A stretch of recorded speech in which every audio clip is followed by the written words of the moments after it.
No, can't be. My super sniffer has to be malfunctioning. My olfactory senses must be incorrect because it smells like. You still have money in your wallet? You don't have the gumption. You wouldn't. Why, I oughta. Give me that! Come on, are you out of your fucking mind? I'll shake that lunch money right out of you, Buster! And you see, that's how I carried the Hunger Games franchise on my back. That was acting. It's a God-given gift to assimilate into my roles, and I was playing a character that is a modern-day executive in a tech company. Yeah, so I saw the Steam Deck price increases. Wow. Yucky. I mean, really, what more can be said? So, Valve just blasted the Steam Deck prices to infinity and beyond. So they got rid of the lowest tier of the Steam Deck, and now it's only OLED that they're manufacturing, and they bumped the price on the 512GB OLED from $549 to $789, a 240 clam price increase. But wait, it gets better. I hope you haven't blown your load yet, because for the 1TB OLED model, it has gone from $649 to $949, a $300 price increase, nearly a 50% price increase.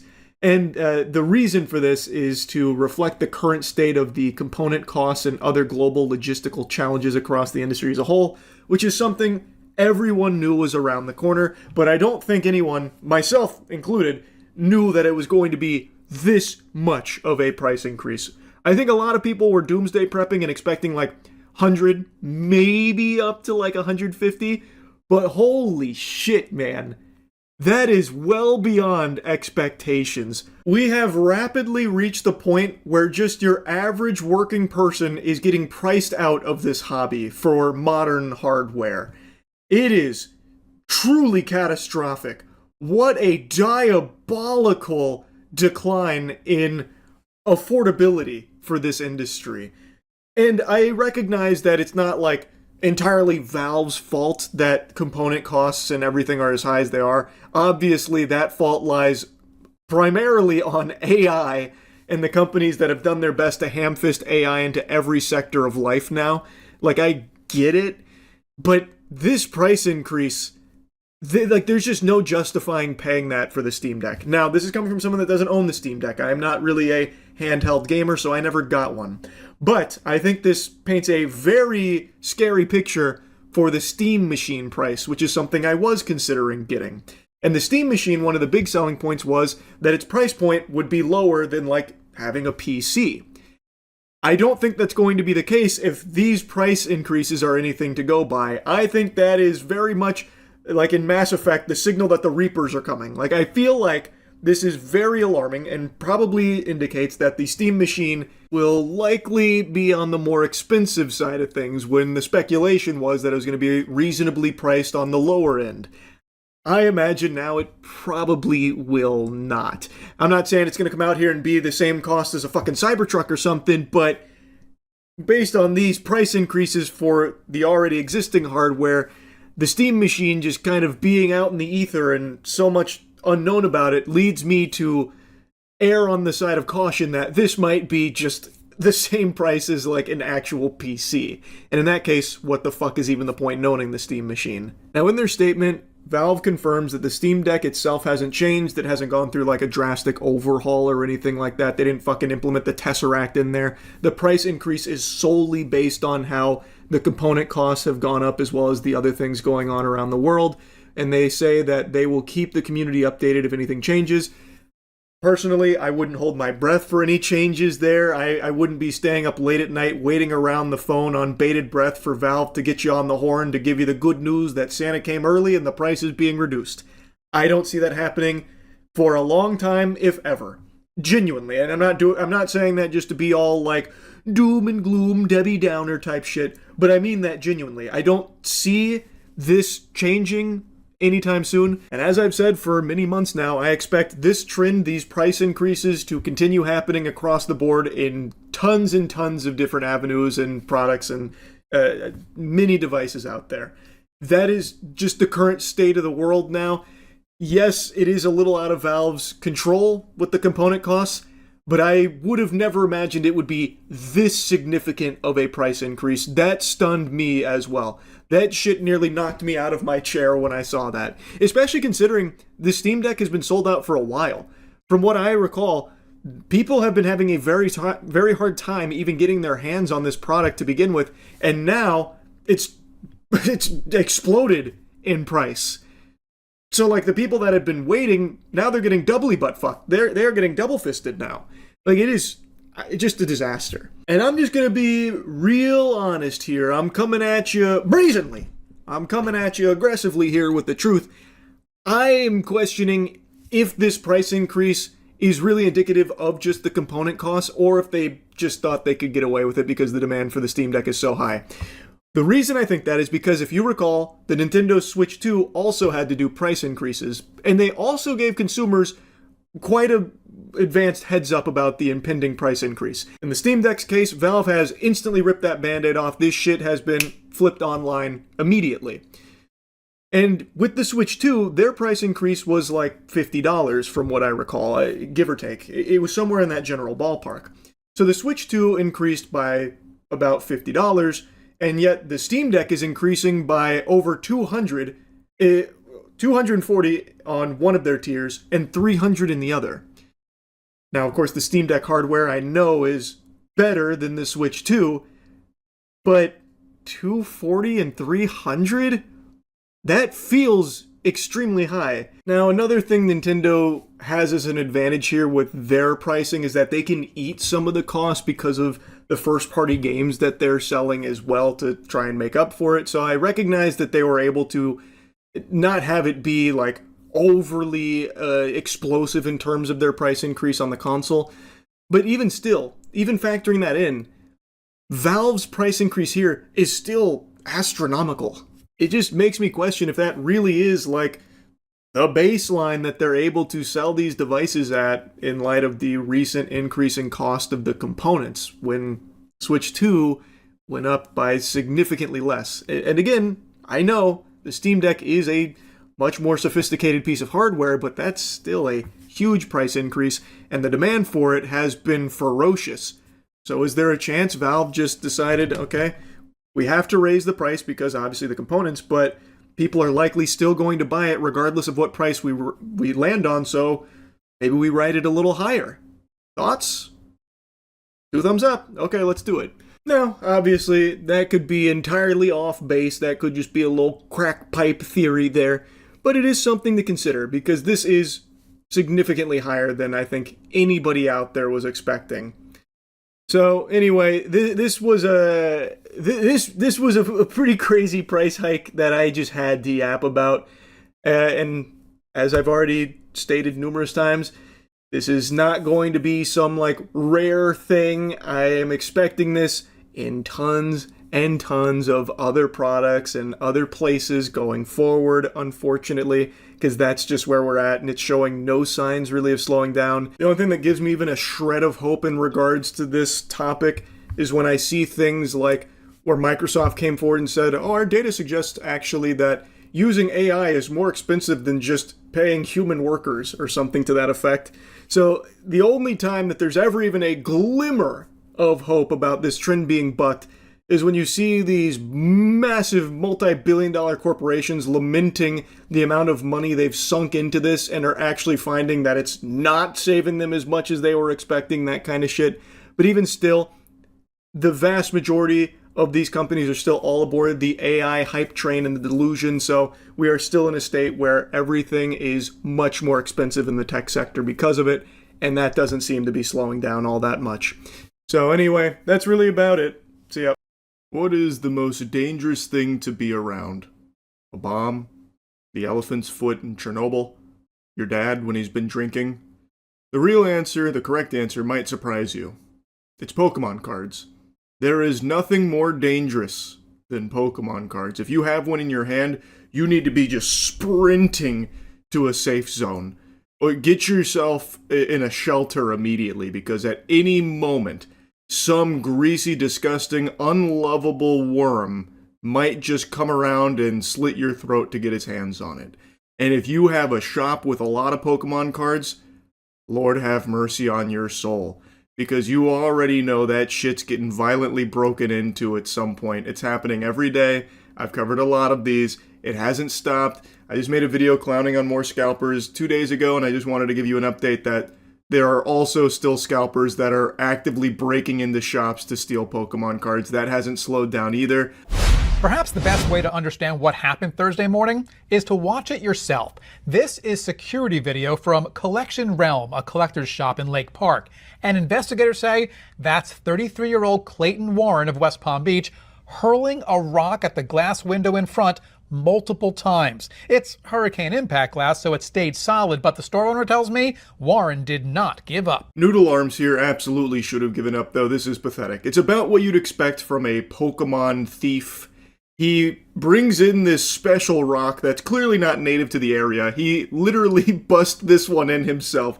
He brought this big rock that he can hardly lift with one hand and just at the glass. So even if it wasn't hurricane glass, if this was just normal glass, it probably still wouldn't have broken. This guy's got no elbow grease to put behind it. He has not given it the beans. He doesn't have the mustard required to even throw this rock. He looks like such a pathetic, wimpy bitch. And he went home or wherever he went, came back about an hour and a half with a chainsaw. Yep, a chainsaw. And there's video of that too. Warren has more success here and is eventually able to carve out a hole in the glass. Video from inside the store shows Warren crawling through that hole with 2 bags. And then he gets to work. And just kind of walks. Goofball runs home to find some tools to break in through the glass here. And after an hour and a half, he comes back with a chainsaw. I was half expecting him to come back with like a stick of dynamite and a plunger like Wile E. Coyote. But he gets the chainsaw out and he carves like a little hole in the glass that he struggles to crawl through. If there was any justice, he would have cut the fuck out of his torso going through there, but unfortunately he doesn't. But that shot of him crawling through there from inside the shop, it looks like he's being born. Like he's coming through the birth canal here as he like slithers his way in. That's what it looks like when a scalper enters this world, I guess. Like he knew exactly where to go. Walk back here. Open the doors like he knew that we didn't have a lock on it, unfortunately. Back to the security video. You see Warren stuffing whatever he can in a bag before exiting through the same hole he came in. The good news is none of the glass was broken inside of the place, but they did indeed steal about between 10 to 15,000 in Pokemon cards. Now, obviously, even if he did have a lock on the displays, it still wasn't safe. Most of the time, these thieves come through and just blast the glass open with like a little hammer or something. But in this case, he was very polite, very well-mannered. Pinky out as he opened it up to steal and didn't break the glass, damaging the display. So that was nice of him. But I also have to wonder, if he did have a lock on it, would this guy have even been able to break this glass? We've already seen that he can't do it out front. He doesn't have the strength required to, like, break glass in general, I don't think. I'm pretty sure he would have broken his fist if he tried to punch it. I'm pretty sure his arm would have shattered if he went for, like, an elbow maneuver. And I don't know if he would have been able to think hard enough to go get the chainsaw again from outside. I bet he just would have walked away blushing and embarrassed and defeated if it was locked. I just don't... I feel like Clayton, in particular, just wouldn't have been able to get through that glass. I just have a hunch. It didn't take deputies long to find Warren. They say he was driving his mom's SUV that night. Not just that, Basilicata went back and found Warren had been at the store a few days earlier, shopped for a few hours. Warren now faces multiple felony charges. Basilicata says he's increasing his already strong security. Now, what I find interesting about that is they went back to the security camera footage and found evidence of this weenie being there prior, a few days prior, of just, I guess, loitering around for a couple hours, scoping it out and scheming. But he's also wearing the exact same clothes in the robbery as he was a few days ago, so this guy legitimately doesn't shower. Like, he actually doesn't even practice good hygiene. You should go to usecheeky.com right now to get the best soap in the world. Don't be like Clayton. But that had me giggling when they showed his picture there, and he is in the exact same attire as he was during the robbery. So over the course of those days, he must have just been sitting there stewing. How do I get my hands on the Pokemon cards? Coming up with the ultimate plan. He's like, Eureka! A rock. And then that failed. Drove back home, hit the drawing board again, maybe a quick goon session, and then returned with a chainsaw, all while wearing the exact same clothes that he was in the store with a few days prior. So this guy genuinely just doesn't even bathe. That's fucking beautiful. That is so on brand for these unlovable, degenerate, violent losers. Well, Mark, the entire incident lasted under 3 minutes, with the thief seen going in and out of the store twice. The owner tells me he got away with products that will be difficult for him to replace.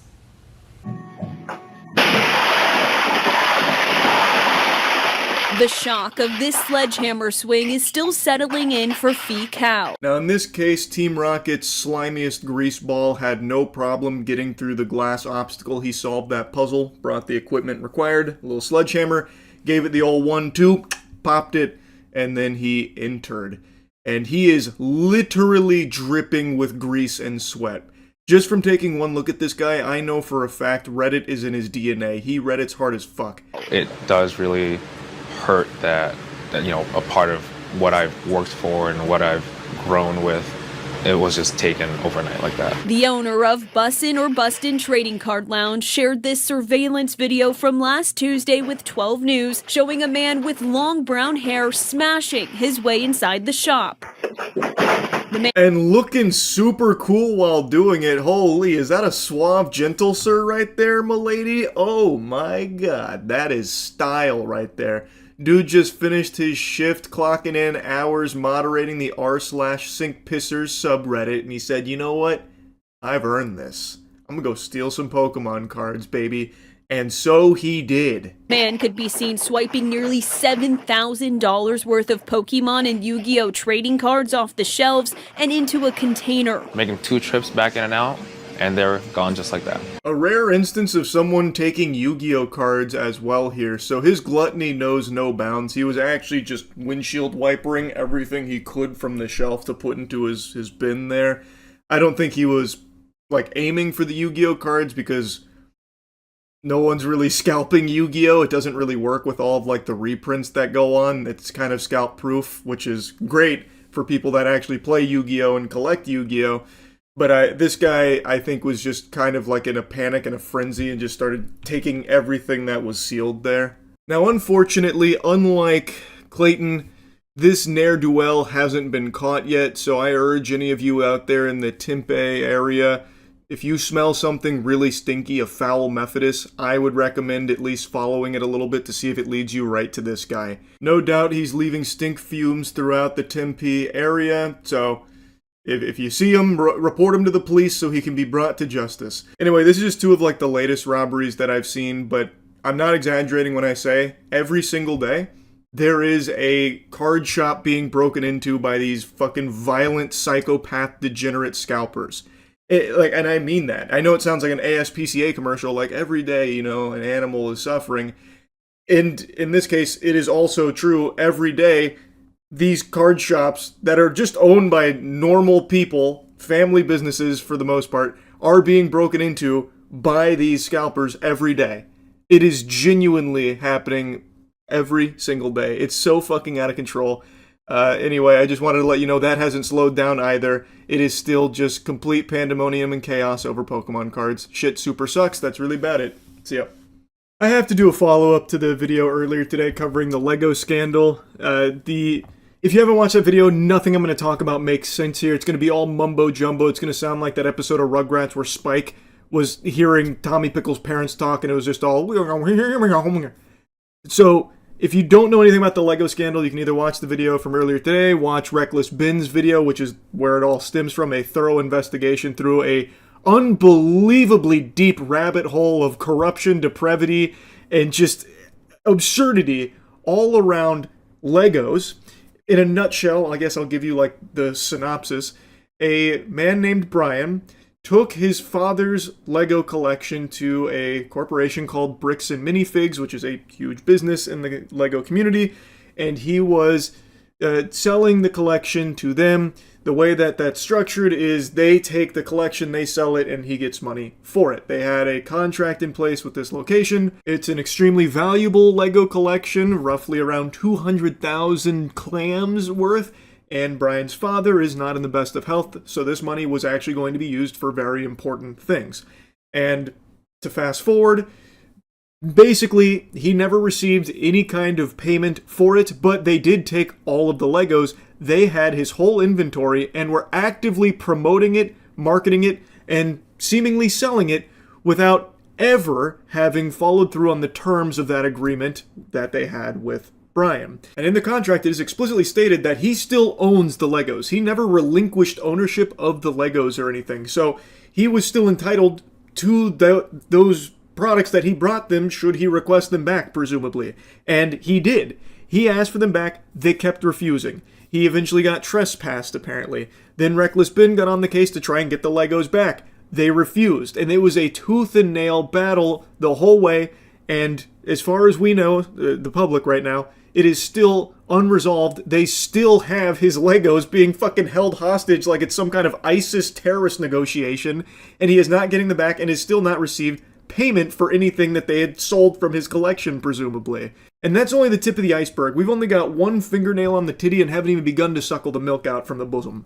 It is so deep and so ridiculous. I highly recommend you check out Reckless Ben's video covering it. But I want to give you a follow-up here because they did respond to his video. I only just now learned this.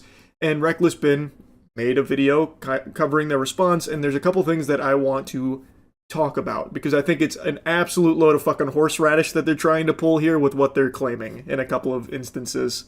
When a complex business dispute is reduced to edited social media clips, critical facts are often lost. While we will not litigate this online, which they are currently doing, we want to clarify the core situation. Okay, so I see what they're saying. So right now they're saying this is all a big misunderstanding. Ben has edited these clips to make us look bad, but we're not really bad. Now, for the rest of this article, we're going to share our side that Ben left out, is what I'm assuming they're saying here, right? That is exactly what they're saying, and this sounds like the quintessential PR speak, boilerplate, template shit, nothing sincere, nothing genuine, just a desperate attempt from a PR firm to try and save face for their client here, Bricks and Minifigs. And there is just the standard jargon here. They are doing this because right now they are in hot water. They've got their nuts dipped in the candle wax right now and it's starting to burn. Everyone is shooting spitballs at them. Everyone's on the top turnbuckle throwing tomatoes, screeching boo for good reason. Because they look like huge assholes here. And from all available evidence, they are in the wrong. And they are refusing, outright refusing. There are tons and tons of recorded phone calls and interactions with the top brass of Bricks and Minifig, just outright denying, lying, and refusing to give him his Legos back, even though from all available evidence with all of the footage as well as the contract, it seems like Brian is legally within his right to ask for it back, and they should have to oblige. They did not pay him for that collection that they have in their inventory that they have been marketing and pushing and presumably selling, and they never gave him any piece of the pie. And in that contract, it is explicitly stated it is still his collection. It is still his Legos. So I don't know what authority they think they have for that. And again, I'm not a lawyer, so maybe it is more nuanced, though I don't really see how it could be. It, to me, feels like a pretty slam dunk case of a corporation butt fucking the little guy, just because they have more money, which is something they made very clear. If you do try and sue us, we are going to drag this out, and you are going to lose more money in these legal fees over the course of years than you would have ever gotten from us for this collection. They have said that to him. There is even a recorded phone call about that very thing, fundamentally. Like, they are not being shy about being assholes. So this right here just reads as just standard PR speak of, oh, this isn't what we're about. We would never exploit anyone, especially not geezers. Especially not octogenarians. No, we love the elderly fossils, guys. We would never exploit them. Unless? I don't know. It just, to me, smells stinky. It just feels really fake and forced. And they don't even really give a good defense. So this is supposed to be their side of things, but they don't actually explain it well. And what they do try and use as, like, their ace in the hole, I think falls very flat. Let's see their side. So it says, the reality of the consignment claim. Much of the online narrative centers around a private consignment arrangement allegedly made by a former Salem store. It is vital to understand that Bricks and Minifigs Corporate was not a party to this alleged agreement, nor were subsequent franchises who took the ownership of the Salem location after the former owners were removed. So Bricks and Minifigs does have a point here. The previous owner according to Bricks and Minifigs franchise agreement, they're not supposed to do consignments. They're supposed to buy the Legos and then sell them. So I think the old owner broke the rules. And that's a very fair point. So a big portion of this revolves around that consignment. So the old owner maybe went against protocol here when she took on board the Lego inventory, and then what happened is she and her husband, they were getting out of the area, and then a new owner was coming in. They basically kicked him to the curb instantly, and there's even video camera footage of her saying, well, what about this inventory? I'm uncomfortable leaving with this inventory that I haven't finished here. And they said, it is on camera, it is on security camera footage. You can hear the guy say that they take on the business, like the business endeavors that are already in place, and even explicitly mentions consignment. He says that they are taking on the consignment. But let's just go ahead and assume that he's not representative of the whole company and can't make that call on his own. He can't go up there and just fucking hit a dinger himself and say, you know what, we will take the consignment. If they don't do consignment, then what legal leg do they have to stand on to continue to hoard this inventory from Brian's father? They are actively marketing it, so I imagine they have been actively selling it for quite some time, but they never paid for it. And if they don't do consignment, then the contract that was in place should have never existed in the first place. Thus, they shouldn't have that inventory. So, when Brian is requesting that he gets his Legos back from this business, how can they possibly say, no, it's ours to do what we want with now? Eat shit, pussy. How is that allowed? If they don't do consignment and what that guy said is baloney and they can't take on the inventory or do consignment because it's just not part of their company policy, then how do they possibly have the authority to say no to giving him his Legos back? Legos that they shouldn't even have in the first place then. If they don't do consignment, they shouldn't have this inventory. Thus, they should have no problem giving Brian all the Legos back, right? Because otherwise, it seems like they're stealing it. Otherwise, it sounds like the protocol was broken when she took this, but now that she's not here anymore, well, that kind of fizzles, and it's ours forever now. Sorry.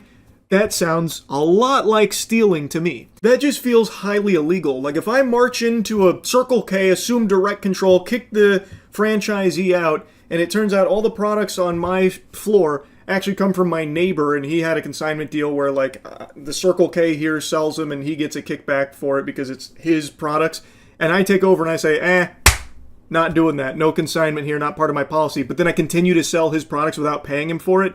Am I not just stealing it? Corporate did not assign, approve, or authorize this arrangement, which is further proof of why they should not have the Legos in the store. If this is something that the brand doesn't do, if Bricks and Minifigs doesn't do consignment deals, then they should just give the Legos back, right? There's no reason for these Legos to be in their store. They didn't pay for them. They're not doing a business deal with Brian anymore. So just give them back. Easy solution. Franchisees operate independent businesses. While they must follow system standards, the franchisor does not automatically inherit responsibility for private, unauthorized agreements a local owner may enter into. This is basically corporate saying, hey, we can't control our franchises, right? Yeah. And then, but the problem is when you go to the franchises, they say, well, corporate told us to do this. Which is the runaround he was getting in the initial coverage of this situation where it was, corporate said this, and then corporate's like, no, it's up to them. And then, no, it's a corporate. So you just back and forth, just fucking wild goose chase. But here's the thing.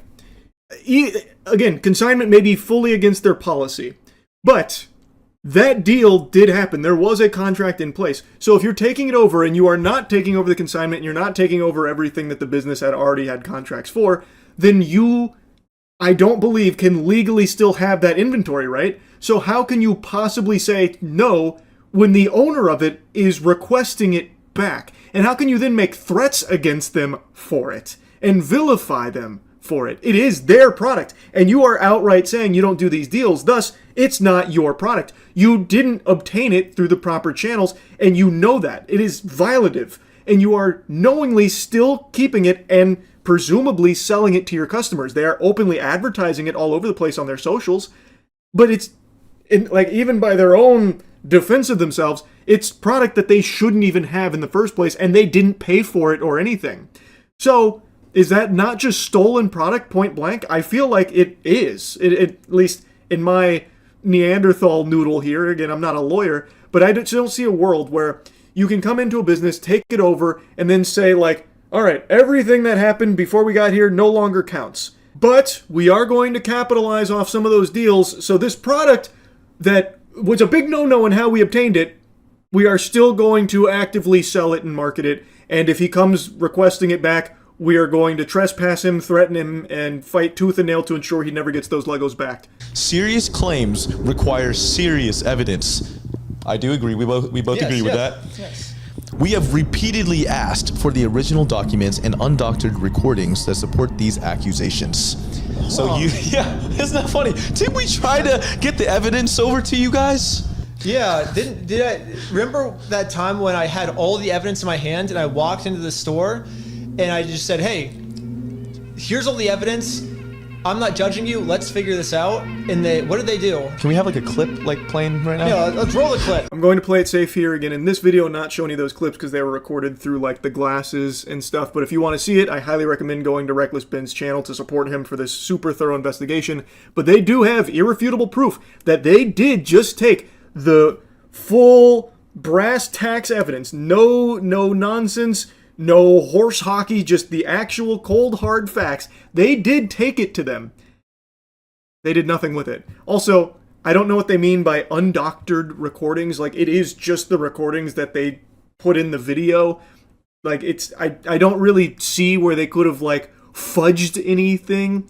And again, they did actively try to just present all of the evidence to get it solved, because the mission was to just get him his Legos back or what he's entitled to. And they didn't want to play ball with it. Instead, at every opportunity, they tried to have them arrested, trespassing them, claiming harassment. And they did actively work to try and get the law enforcement to throw them in the handcuffs and take them to the slammer. They tried all of the proper avenues of just presenting the evidence and delivering the evidence to corporate and to the people in charge. But they refused it. They denied it. They lied. So what else are they going to do? Well, this. Making a public spectacle out of it, putting it on everyone's radar, because this is a public service that they're doing here. Bricks and Minifigs seems to be an extremely shady corporation that no person should be dealing with. They seem to be doing some very under-the-table type shit that's very fucking odd, that it potentially was them stealing multiple hundreds of thousands of dollars worth of Legos from at least Brian, but who knows, maybe others as well that just weren't able to get enough eyes on it like Brian and Ben were able to in this case. Who's to say? So them talking about it and presenting all of this is important to consumers out there who might have considered doing business with this company. And now, thanks to this investigation, they know, let's pump the brakes. Maybe we should steer clear of Bricks and Minifigs. We were the ones that refused to give them the evidence. It makes no sense. They literally go, we have repeatedly asked. Okay, that's bullshit. Selective social media posts and investigative style videos are not a substitute for the complete records and legal agreements that govern the rights of all involved parties. Okay, let's put all the evidence right here. We got the consignment deal. We got the full inventory list that the Bricks and Minifig store made that shows which sets were sold, which sets are still in the store, and which sets Brian has not been paid for. This was an inventory list made by the store. Here's the security camera footage of corporate knowing there was a consignment deal. Here's all the metadata time-stamped pictures of the sets that were still in the store when the owner got kicked out. I've printed all of this proof out and tried to give it to them. They did have the whole kit and caboodle here. This should have been something that never got to this point, never escalated to this point at all. And again, in that footage, the security camera footage, he himself calls out that, yeah, they're taking on the consignments when they take over. But again, maybe he doesn't have the authority to do so. But still, they shouldn't have this inventory then, and they should have no problem giving it back. And them in their statement saying, we've repeatedly requested you give us just the real stuff, not just some fucking bogus YouTube video. Ugh, the actual, fucking evidence here. And they have proven that they repeatedly did try to.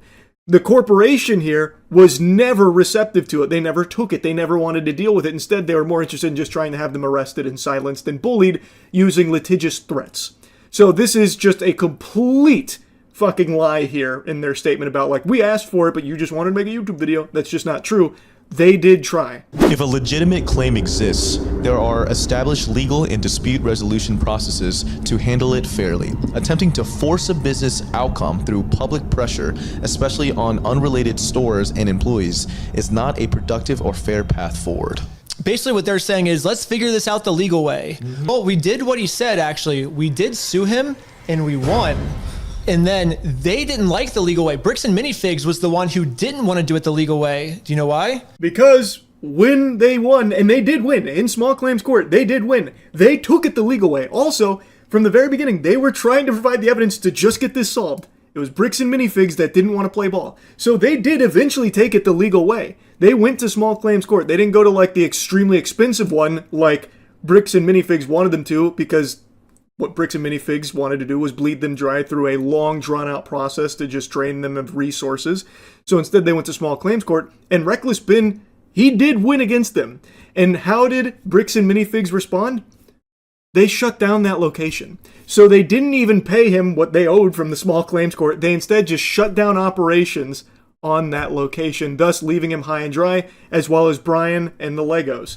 So yeah, I don't know, Bricks and Minifigs. It sounds like it really wasn't the legal way that you were wanting, was it? So that wasn't much of an option. Public pressure was the only productive way to get any kind of attempt to try and help Brian here get his Legos back. But still, that hasn't happened. So instead, what's happening is people are being alerted to the very awful business practices of this company.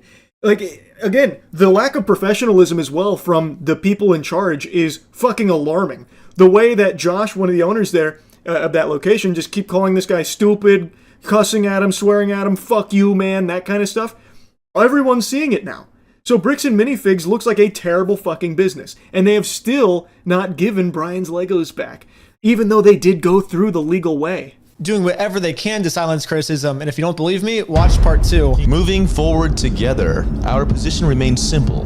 Bricks and Minifigs Corporate was not a party to the unauthorized Salem consignment agreement. Wait. But they were a party in the theft of the Legos. Any legitimate claims should be resolved through the proper legal channels where facts can be evaluated fairly. And we already did that. Yep. Facts. Bricks and Minifigs keeps trying to alt by saying the facts, that kind of thing, but the facts betray them. Even their own defense isn't watertight because they keep bringing up that they don't take on the consignment, which, again, it's on video of the guy saying, yeah, we take it on, but if that's just, if that's horseradish, fine, you don't take on consignment, but then you knowingly have inventory that was taken through this consignment and you are not giving it back even though the owner of it is requesting it. Thus, you are taking this inventory that you don't have a right to and selling it and not paying for it. That sounds like it's stolen. That's an immutable fact. That is not like a doctored piece of video or anything like that. That is a provable fact that there was a consignment and he gave the inventory to the store. They had it. They were actively marketing it, so they definitely had the product. They were selling the product, it seems, based on all evidence. And now, according to Bricks and Minifig, they don't do consignment. Thus, why the fuck aren't they giving him his Legos back? What sense does that make? These are the facts. We ask our fans and creators to consider the human impact of the content they share. Fairness is a two-way street. It requires looking at the full picture and respecting the rights of unrelated small business owners and their staff. I mean, shouldn't they care about people below them? This doesn't say how they're moving forward. Moving forward should be, let's give Brian his Legos back, right? That should have been the first sentence. That's absolutely right. Instead, this is more just like a sad song. Guys, come on, we ordered some french fries. Why is no one shedding any tears for us? Think about the human impact. There's humans here. And by the way, in the video we heard from some of those humans, they're really rancid. They're really rude, mean people that Ben was interacting with. Off rip too, by the way. Like, it's not like they were goaded into it. When Ben was just asking very simple questions at the beginning, they were instantly snapping and saying that that he's harassing them. I don't know, not really great people there at the top of the food chain at Bricks and Minifigs that I've seen. And also, considering the human impact, what about Brian's father? You have his fucking Legos. His life's work. He built that up over the course of so many years of his life, growing it into what it became, worth multiple hundreds of thousands of dollars. His pride and joy, and it was money that the family could have really utilized in his time of bad health. So what about the human impact there, Bricks and Minifigs? What the fuck? You are the last place that should be trying to appeal to, like, humanity, please. When you have his Legos and are still refusing to give them back or pay for what you've sold from his collection. It's ridiculous. And in their response, they don't explain why they're keeping the Legos. They don't address that at all. So you don't do consignment. Why are you keeping the Legos? Why are you selling those Legos? And why are you not giving them back to the owner? If you don't do consignment, you shouldn't have them. Explain your side. You didn't. Instead, they just keep relying on like this nothingness. Like they're not even defending themselves is the thing. Because what they're doing is indefensible. So their response was fucking terrible. Anyway, I just had to do a follow-up once I saw that they responded. Anyway, that's really about it. So yeah. I don't even know how to intro this video because there's nothing I can say that will actually do the scope of this corruption and diabolical scandal justice. But I will give you the premise. It's around Legos. And I know you probably immediately roll your eyes going, oh, that's probably nothing super crazy. Buster, you don't know the half of it. A YouTuber named Reckless conducted a thorough investigation on a huge Lego-related crime. It is a crazy web of malicious bad actors, shady individuals. It's like the Lego cartel. I don't know how to do this intro to really lay the foundation in a way that captures the scope because it is that big. So I highly recommend you watch his entire video. I'm going to go over a lot of it here because I have been captivated by this, and this is only part one. It actually, there's more to it, but I think it's only fitting that we start from the very beginning. Man spent his life collecting what's now known as the world's largest Lego Star Wars collection ever. It's estimated to be worth around $200,000. And then the entire thing got stolen, and the police are actively working with the thieves to cover the entire thing up. But the craziest part is that the collector doesn't even know that his collection's been stolen. Yeah, the collector's son, Brian, well, he reached out to me because he has no clue how to break this news to his dad. So that's the surface level analysis here. It becomes like a full-blown fucking noir film, though. It gets so deep.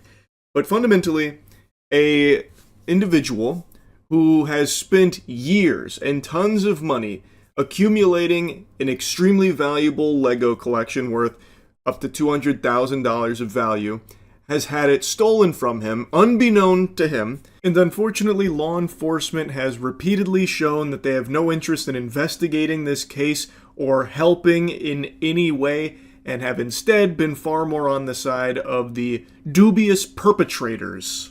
And this individual's son has reached out to this YouTuber Reckless because he's just caught in between a rock and a hard cock at this point. Like, there's very few options left since going through the proper channels of, like, the police, who you would expect to, maybe do something about this because it is a crime, it is a big deal. That's a lot of money, by the way. But that was fruitless. They were far more interested in just shooing them away and even threatening to have them arrested multiple times. So Brian, the son, teamed up with Ben and his team to do everything they could to try and either get him his Legos back, his father's Legos back, or get them the payment that they were due for the Legos, which, a lot of money. But anyways, the thief of this collection is actually a corporation called Bricks and Minifigs. Bricks and Minifigs, the biggest toy store of its kind. Is the largest toy store. Bricks and Minifigs were not just your average Lego store. For collectors, Bricks and Minifigs is basically seen as the best and safest way to sell your Lego collections. I'm selling my Legos. Now, even me, a drooling Cro-Magnon man who is not deep into the Lego community, I've heard of Bricks and Minifigs. They are a big corporation, and I do know that they are considered, or at least were considered prior to this, the gold standard when it comes to selling your Legos. So the fact that they are the corporation that's implicated in this actually was pretty surprising to me, because they're like the only company in this space that I'd heard of. And it turns out, well, might not be all sunshine and titties over there. It may be a lot of malicious bad actors, potentially. Brian thought that this would be the perfect store to finally sell his dad's Lego Star Wars collection.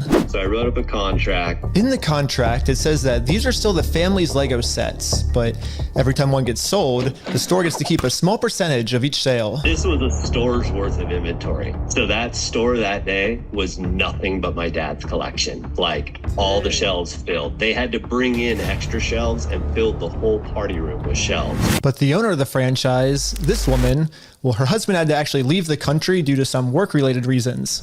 My husband and I were planning on moving out of the country. They did everything correct when it came to selling his father's collection to Bricks and Minifigs, so they got his Library of Alexandria of Lego collection. They got the fucking One Piece. And basically it was the entire store's inventory. They had to call in the cavalry in order to take it all. And the owner of the franchise, which is that woman right there that is being interviewed by Ben, made a mention that her and her husband were actually planning on moving out of the country. And when she informed corporate about this, they said that, you know what, there is a seller who is potentially interested in owning in that area. And then it went straight down the shitter. It spiraled into some degeneracy where they informed her that they were terminating her franchise agreement. They were threatening to call the cops on her. You're excommunicado here, like it's fucking John Wick. And she made a point to say, you know, this isn't right. This is not comfortable. I'm not leaving without doing inventory. But they wanted her out of there. You know, hit the road, Buster. And it's actually backed up by irrefutable evidence. She was actually able to save all the security camera footage from that night, proving that everything she just said is true. All the footage and evidence is there. In the security cam footage, it's him at the store kicking her out. In that footage they sent us is Crystal asking him, how am I supposed to pay this guy? These are sets he has not been paid for. Home Corporation is sitting there on video saying they're going to take it. After this woman got kicked out of her own store, she called Brian explaining how corporate just came down and is now trying to take the world's largest Lego Star Wars collection without paying for it. I feel like I have to be extremely careful and pussyfoot around what I'm allowed to show, but in Reckless Ben's video, he does show the security camera footage, and it does have someone go in confirming that they are taking on that business, and most notably, a very important thing that is captured on film is him saying that they also take on the consignment. That means that they are legally taking on the responsibility of Brian's Legos. At least, as I understand it, that's how it seems to be. That is something very important to remember going forward. I mean, how do you possibly wiggle your way out of that one? That's pretty indefensible. It's right there on camera, 4K in the cringe compilation. It feels like checkmate to me, but this is Bricks and Minifigs we're talking about. These are supervillains here. We got some like actual diabolical demons in that food chain. So Brian, the son, reached out asking, well, what happened to the previous owner? And that's when he was informed that, oh, she's gone. She went straight to Valhalla. Corporate's taking this over now. And he was like, okay, well, what about my collection? All that vintage Star Wars that you have in your store right now on your shelves, that's ours, and we haven't been paid for it. We have a contract. We have all of this evidence of this deal, and still haven't been paid. And things soured. They weren't willing to play ball with that, and then eventually it led to Brian and the store here, the new guy, clashing, where he was like, okay, so like what's next steps here? Maybe we go to court. And the guy, according to Brian, crossed his arms, and really he had an exorcism moment there. He let the mask slip, he let the evil out, and was basically just threatening him, saying like, look, if we go in this route, we are going to basically bleed you dry. We are going to drain the piss from your balls legally, and it will end up costing you more than you would have ever gotten for this collection in the first place. So if that's what you want to do, buckle your seatbelt. That kind of thing. And Brian's like, okay, well, what was I supposed to do? Because Brian's father, the owner of this collection, has had health problems, and it's not exactly something they can afford to do, getting into this extremely lengthy, extremely expensive legal battle. So now that brings us to Reckless Ben's involvement here, because there aren't a ton of options for Brian's family. And since that interaction, they have been flooding their social media page with those vintage Star Wars Legos that they still haven't paid for, which feels like they are just gloating and goatseeing, just openly mocking Brian and his father's collection, just insulting the family. And why are the cops not helping? But luckily for Brian, a YouTuber ended up catching wind of this story and created a team of YouTubers to do whatever they could to get Brian his Legos back. This is the full inventory of all the sets and minifigs. We can figure out how to get this guy his money and his stuff back. But right after they started, they instantly stopped working on this case. So I called one of them to find out why. So they were threatening legal action against us. You know, Bricks and Minifigs, which is a pretty big company who probably has way more resources than we can, really put up a fight against. Bricks and Minifigs knows that they can just bully anyone that tries to expose them with frivolous lawsuits. So this story here wasn't something that totally flew under the radar. There were people that knew about it. So there was a group of YouTubers that wanted to try their best to get him his money for his collection. But when they picked up the case, they were allegedly threatened with legal action from Bricks and Minifigs, which is something we've seen countless times in the past with these corporations, that when some of the dirtiness starts to hit the mainstream, they then lash out litigiously to silence them, like Reckless Bin says, to bully them into this submission, because they know they have more money and they are going to use that against these YouTubers that don't have the means of fighting against a company of their size. Now, what happens next in the video is something I'm not sure if I'm allowed to share. In Reckless Bin's video, I've noticed he's edited it to have like blurs around the video, but it's not actually blurring anything, but I think he was trying to with the YouTube editing tool. So I'm just going to describe what happens, and if you want to see it, go to Reckless Bin's video for it. But he actually goes directly to the Bricks and Minifig, 16-hour drive with his friends. He went there and he was wearing the glasses that you can record with, which you've seen a bunch of fucking TikTok pranksters using for nefarious means. But he goes there and he just asks the employee, hey, I'm here inquiring about Brian's collection. He uses the name Brian. And immediately, they've only had like 2 sentences shared between him where he says hello and she says hello, you know, how are you, that kind of thing. And then he says, hey, I'm here to ask about this Lego collection from Brian. And then she instantly says, you need to leave. And then she starts putting up a big stink about how she's being harassed, even though he hasn't said anything else. He's just mentioned Brian's Legos and asked, you know, like, what's the deal with all of that? She instantly starts playing this card of like, he's harassing me, holy fuck! It hurts! And then she gets on the phone, talking about, like, check the cameras. This fucking creep psychopath has come in harassing me, all because he's asked about Brian's Legos. She then tried to give him the runaround, saying, like, this is corporate, not me. Scram, dweeb, take it up with corporate. But he already went to corporate, and he showed more footage of that interaction where they at corporate were saying, well, you got to take it up with her. So they're just giving him the runaround, just sending him on a wild goose chase here, this game of hot potato that nobody wants to actually, like, take responsibility for. Eventually, he does get the owner of that shop on the horn and says, hey, I'm looking to get these Legos back for my friend. And he keeps saying, why do you think you're entitled to our inventory? And then he says, like, hey, look, I have the contract. These are still his Legos. And by the contract that they have, Brian, with this store, seems like they are indeed still his Legos. So he's saying, hey, they're his. And he goes, you stupid? Are you stupid? Are you an idiot? That's what the owner keeps saying to this guy. And then the police arrive. We just have them in the store, and we just like to pick them up, I guess, because they were going to sell it for us, but I guess they're not selling it for us anymore. But does it sound like they want you here, right? So they but they have our sets, though, yeah. I understand that.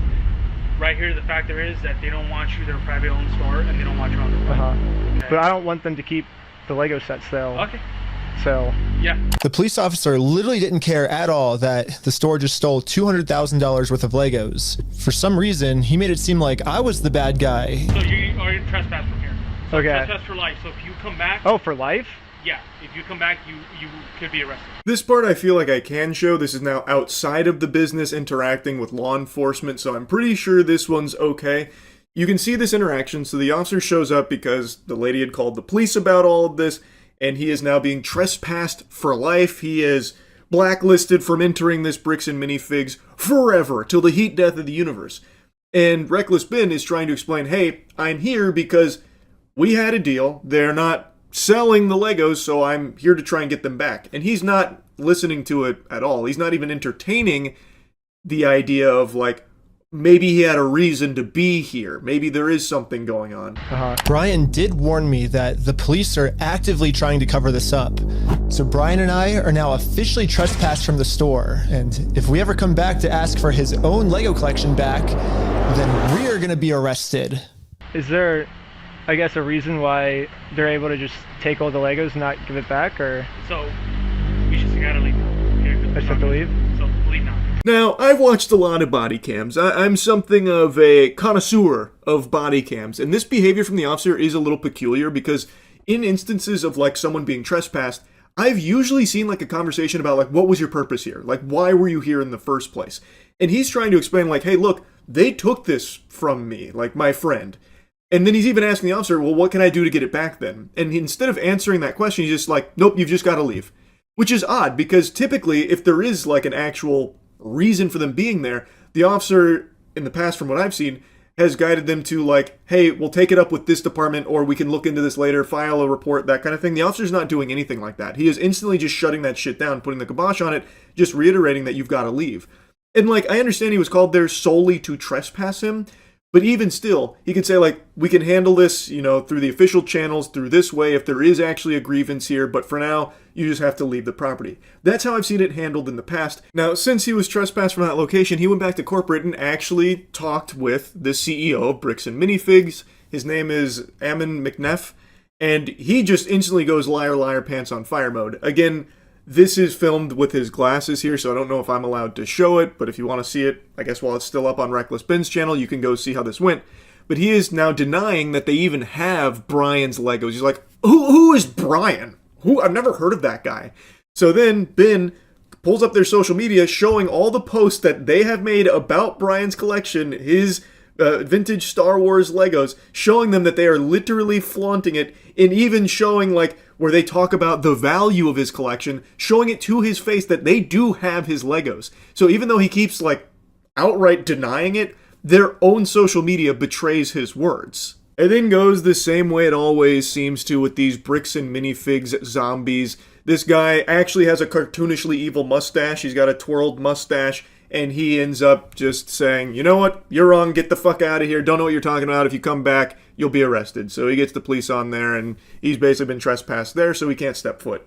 He then, through a series of plans, gets a employee of the store on his side, gets the owner's number, and then calls the owner directly, and finally presents the contract to the owner, who is once again doing the same thing the CEO was, saying, I don't know what Legos you're talking about, we don't have these Legos, what are you blabbering about, weirdo?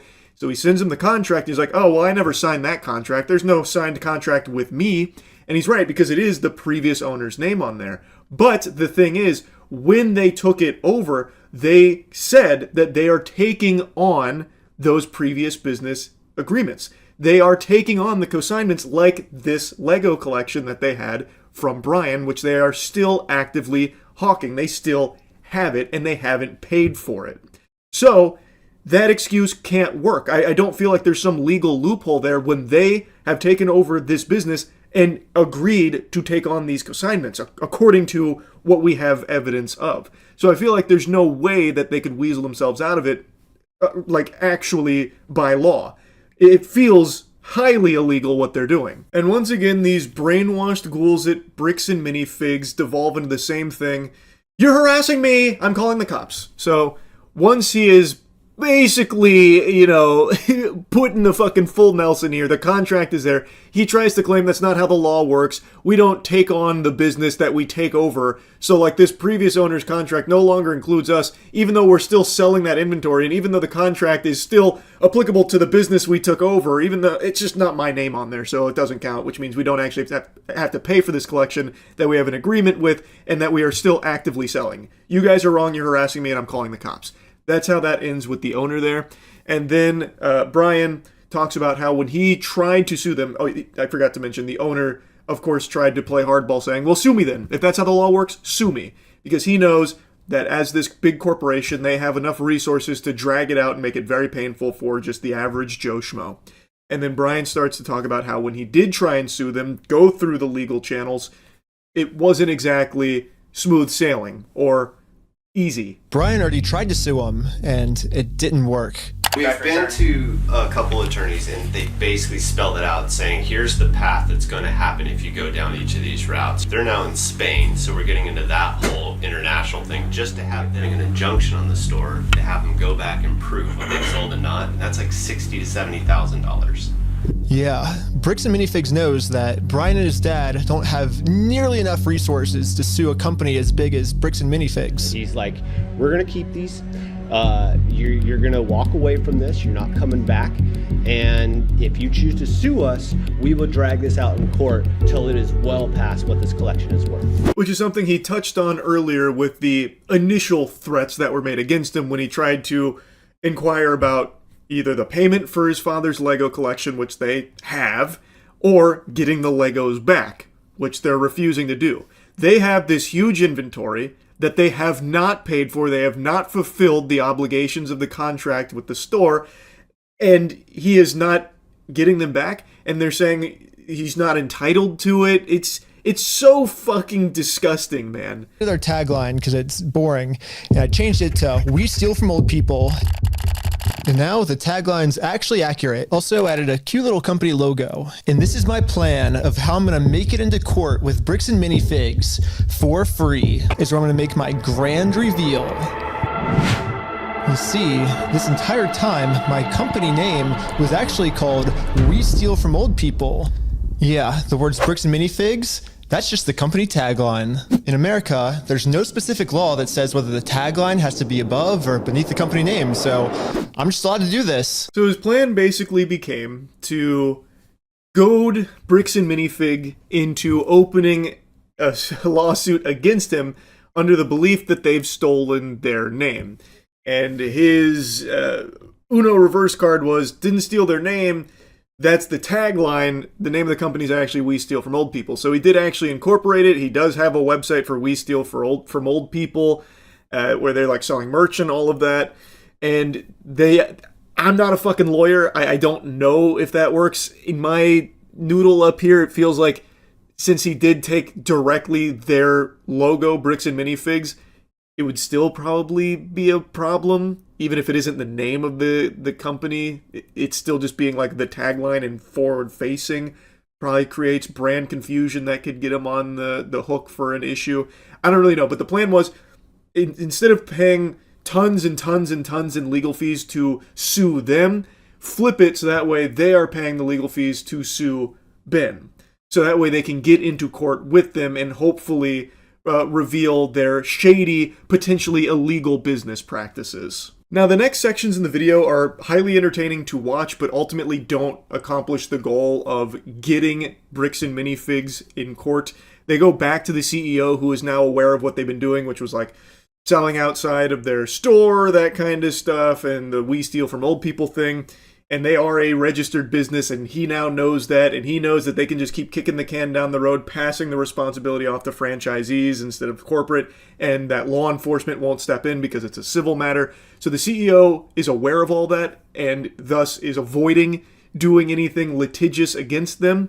And so they try like a raffle scheme to get like the cops on their side. Ultimately, it doesn't work. The cops are very much against them, trying to like get any kind of investigation into the actual Legos that they are still having without paying for them. The cops really do not like these guys because they keep getting calls about like trespassing them, harassment this, harassment that.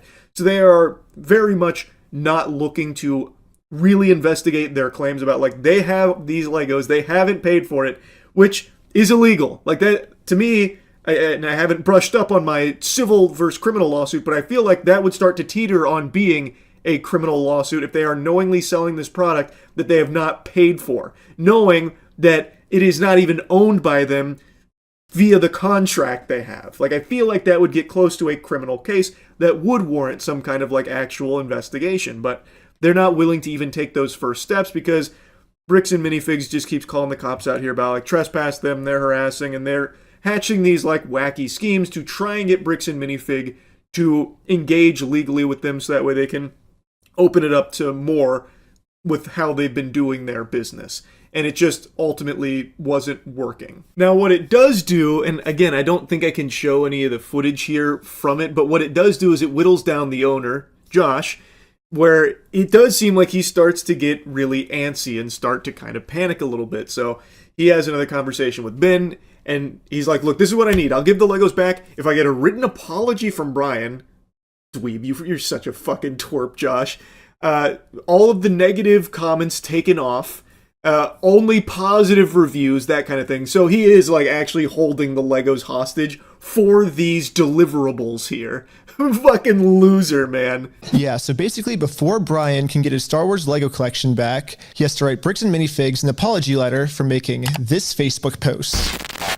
Bricks and Minifigs really doesn't like this Facebook post being up, because in this Facebook post, Brian calls Bricks and Minifigs out for stealing his Lego Star Wars collection. I'm not apologizing for shit. I agree, but it sucked. But here's like where we're at, right? If you could just write the letter, like we can get the Legos back. I walked in there with the best of intentions. Here's proof of my collection in the store. I want it back, and they've done nothing but lie and make my life a living fucking hell over this. I've gone through 9 months of anxiety, stress, hospital-ridden, medication-taking types of burden. I'm not downplaying what happened to you. It's just, No, I am not apologizing to this fucking asshole. It is just egregious to demand that the guy who only wants to either get the Legos back that his father has collected over the course of his life, or get paid for the Legos that you still have from his father's collection, is the one that is needing to apologize. I agree with Brian. Like, on pure principle alone, that's just totally fucking unacceptable. Like, to be the insufferable asshole who is knowingly engaging in this shadiness. I'll call it shadiness, but I think it's far harsher than that, but that's just allegedly. And then demanding that the guy who is representing his father, who is medication-ridden, who is not in the best of health, and only wanted to sell the collection to help with their living situation, is actually like the bad guy here, is just completely crazy. Plus, I don't trust them. I also would think, even if Brian did write that apology and take down the negative posts and like, oh, only positive posts going forward, fist bumps and all that, I still would be skeptical on if they would even follow through with giving the Legos back, or if they would just then use that as evidence when they do get to the next steps. Like, oh no, look, Brian apologized, so Brian was in the wrong. It was a big misunderstanding. See, Brian apologized. Because then they would have that in writing and they'd be able to use that. It would likely be admissible in court, should it get there. So I would also be wary of doing this for that reason too. I don't think even if he did start writing the apology and it's the most sincere thing ever, I still don't think they would actually give him his Legos back. It would just be used as a weapon against him. And this is something that Brian also made a mention of as it being a trap. And Ben actually had a really good idea here. So he once again contacted Josh, like, okay, Brian's going to make an apology video so that way we can move this along and get the Legos back. But what he did is he actually took a screenshot of Brian from an earlier conversation and had his friend do the audio and then just basically deep-faked Brian's apology video. But it was never Brian apologizing. It was his friend's statements coming out of Brian's mouth that was loosely lip-synced to it, and then sent it to Josh. Hi, I'm Brian Mansell. And after just a little bit of deep faking, it now looks like this. Hi, I'm Brian Mansell, and I apologize sincerely for accusing you guys of stealing my Legos. I was wrong, and you were right. This is the ultimate test. Was Josh being sincere, or was this all just one big trick? Josh then took the apology and he said, oh, this is so nice. This is so big of you. I can't wait to give your Legos back. You have my word, and that's not who I am. But you also need to go apologize to Amanda. So Ben goes to try and apologize to Amanda after getting permission from Josh, the owner, to go there, even though he's been trespassed. He shows up. Amanda instantly tries to call the police to have him arrested. So that didn't go over super well. That does seem like they were just trying to get him arrested there. But then he calls Josh, and he's like, oh, dag nabbit, I can't believe that happened. I can't believe she'd do that. Anyway, let's work on getting those Legos back, shall we? Well, wouldn't you believe it, tons of time passes by. They keep stalling, like, oh yeah, no quick update, but soon we'll have it. These are all conversations that he's had over the phone with these fucking monsters over there. Again, this is Legos, by the way. And they just keep not giving the Legos over a week, 2 weeks, I already forgot, but it was a long time had passed, and then they eventually try making peace with Amanda again, which is the lady from the very beginning who just keeps getting the police on the horn to try and have them arrested, and that's still not working. And then it turns out, apparently, they don't have his Legos to give back anyway. He's saying the shelves are empty, there's no Legos to even give back, which is very contradictory to what Josh said not too long ago about like, oh yeah, we'll definitely give it back after this apology, it's coming. And they'd stalled for so long about, oh yeah, the Legos are coming, just, big hiccup here, unforeseen circumstances there, that kind of thing. But now they're saying, oh no, we just don't have it to give back. So these are just actual fucking degenerate scammers, allegedly, is what it looks like. These are just fucking awful people here at Bricks and Minifigs. So basically, these are my two options. I can do what Josh wants me to do and shut up, which I can say right now, I'm definitely not doing that. So what's the alternative? I can, I guess, raise hundreds of thousands of dollars somehow, and then maybe spend 3 to 4 years in court fighting them, and somehow if I win, then we can finally get the family their Legos back. Yeah, both of these options suck. Or maybe I can somehow find a way to engineer a third option, which I call option number 3. Small claims court. Think about it. Small claims court is basically just like big boy court, except it costs basically nothing, and you get a judgment pretty much instantly. After another hostile conversation with Josh, where Josh is melting down again after still not giving the Legos back after he promised he would do, and again, Josh is a man of his word, according to the phone calls here. It now has boiled down to only one option left, which is small claims court, because the big court is way too expensive. Now, what happened next, I couldn't actually believe. I was stunned. I can't recommend watching this video enough. They went through all the proper motions and channels from what I can see. Again, I'm not an expert, but it looks like they did squeak out the W with the small claims. Like, they didn't actually show up or do anything like they were supposed to. Bricks and Minifig, that is. So, Ben and the gang, they did win that, and when they went to collect, they actually shut down the store permanently. That was their response to it. They just closed operations of that location. Holy shit. Since they didn't respond, you can move forward with a motion for default judgment. Okay, awesome. Well, thank you so much. Yes, since Bricks and Minifigs didn't respond, it looks like we win by default. Congratulations, you won the court case. Wait, what? I couldn't believe it. Literally one day after we filed motion for default judgment, they permanently closed down the store. At first, it did feel kind of cool that our plan worked so well, it completely shut them down. But pretty quickly it sunk in that we are not the winners here. The only winners today is Bricks and Minifigs. Now, there's absolutely no way to hold this store liable for what they did. I guess Bricks and Minifigs was kind of embarrassed by this decision and forgot to mark online that their store is closed. So, over the next few days, a bunch of negative reviews started coming in of people expecting an open store, but then being met with this. Fucking cinema. Like, yes, it is not a good ending because now they still haven't paid Brian for the collection, and they still got to get away with all of it. They just closed this one store, but they're still a big corporation, so, like Ben said, they are still kind of the winners here, even though they lost the small claims court here. They just shut this down and move on, but it did end with a flood of negative reviews for Bricks and Minifigs because, well, they didn't even really inform their customers about this closure because it was so instantaneous after the small claims default judgment, I guess. Pretty fucking wacky. What a diabolical company. Again, this is all over Legos, by the way. And the cops at no point were ever on like the side of Ben, and yet still they were able to squeeze out something I think pretty impressive here. The cops were always on Bricks and Minifig's side, even at times seemingly going out of their way to be on their side, which is extremely annoying. Like, I don't think they were getting, money under the table for their cooperation or anything like that. It is just one of those things where I guess they just believe that the business can do no wrong and that this must just be some wacky psycho doing shit to be disruptive. But really, Bricks and Minifigs are the bad guys here from all available evidence. And the only way to let the world know is for me to give them an official closing ceremony. I guess someone driving by happened to take a picture of the sign we put up and posted it on social media. And pretty much immediately, we started going absolutely viral. The entire world has now seen this crime that Bricks and Minifigs has committed. And because of this, they finally marked on Google that their store is permanently closed. I've been reading about this Bricks and Minifigs in Salem, Oregon that's got this sign out in front of it. It's been over a week. The sign is still up, and people have been traveling from all over just to come and take a picture with this sign. If you drive through Kaiser, you may have noticed a mysterious sign appear recently outside the closed Mini Bricks and Fig store. Banger. That's so good.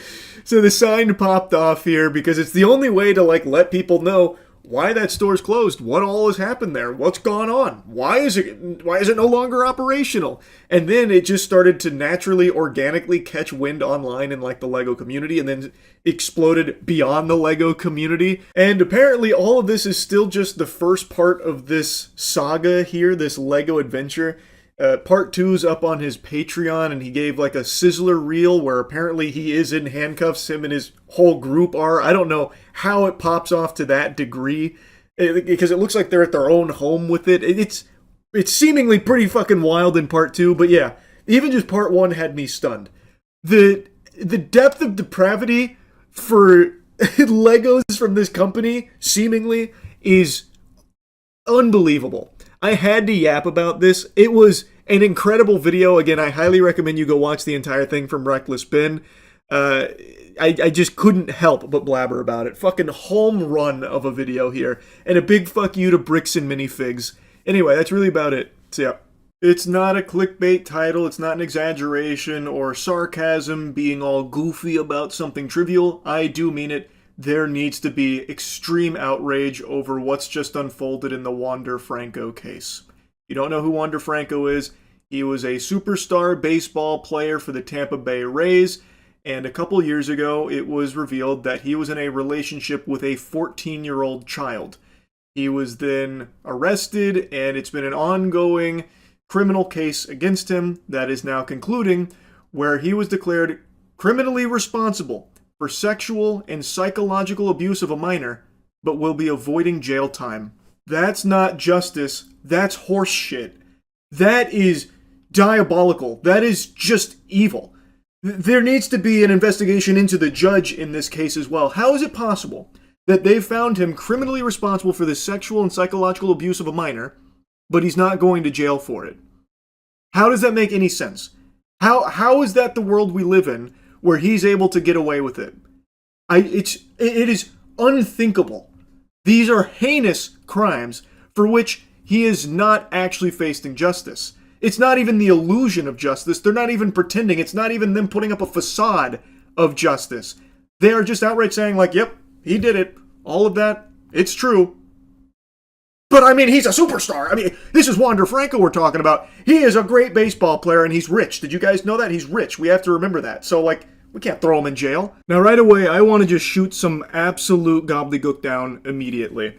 There are people that are defending this decision because if you followed the case at all, you have probably seen in the nitty-gritty, really diving into it, that the claim is that Wander Franco didn't initially know the girl's age and that the mother was pimping out the daughter to Wander Franco and doing her best to strengthen the relationship. Then he fell in love with the girl, and it was only then that he learned the girl's age and then made the decision to keep paying the mother for the relationship.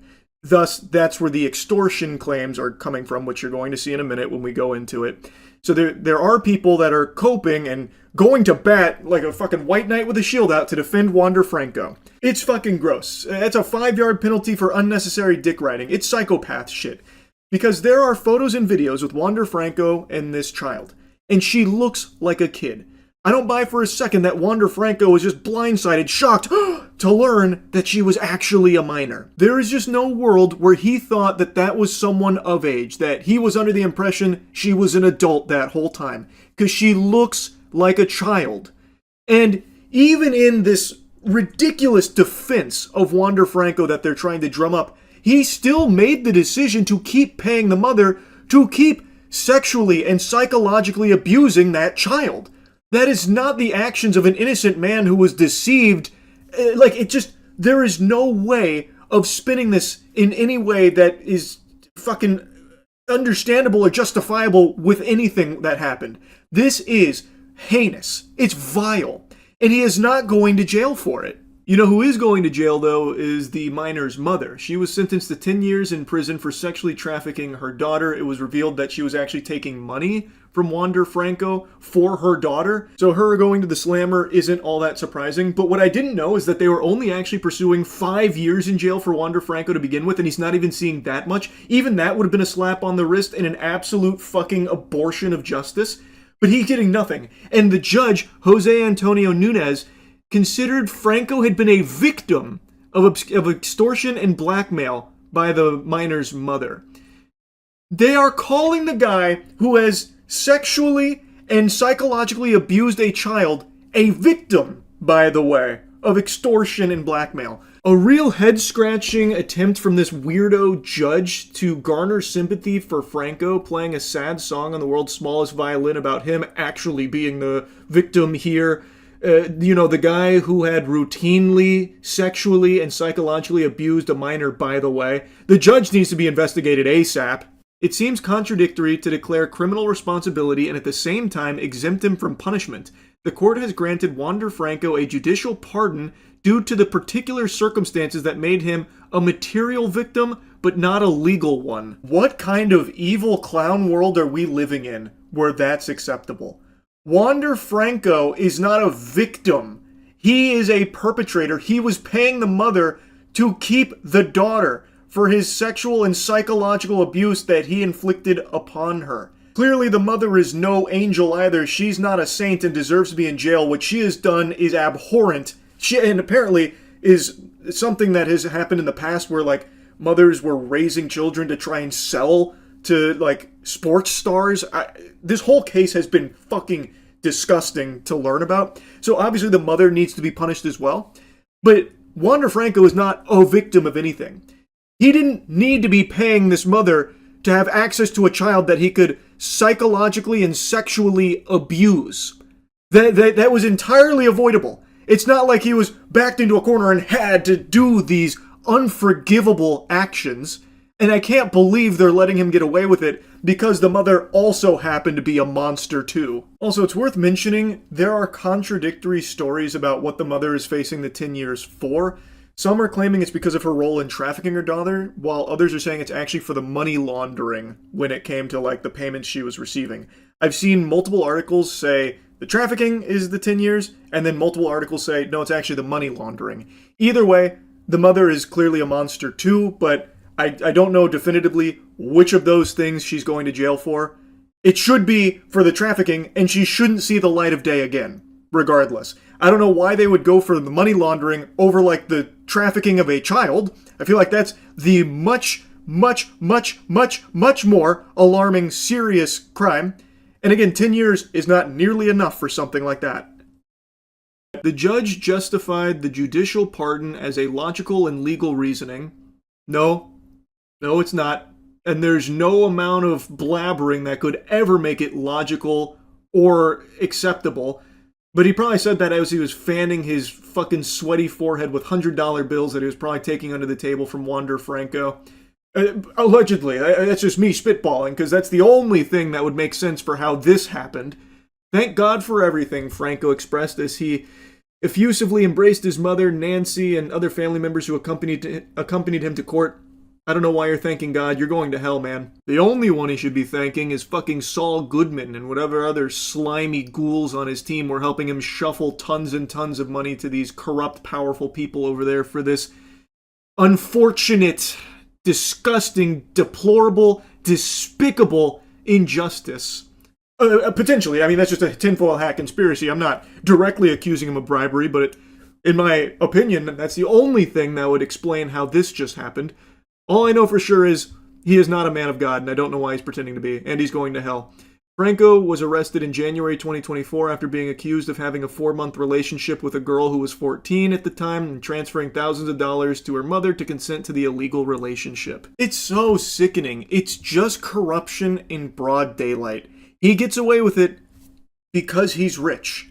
There's just no other way of looking at this. That's the only thing that even remotely begins to explain how this just fucking happened.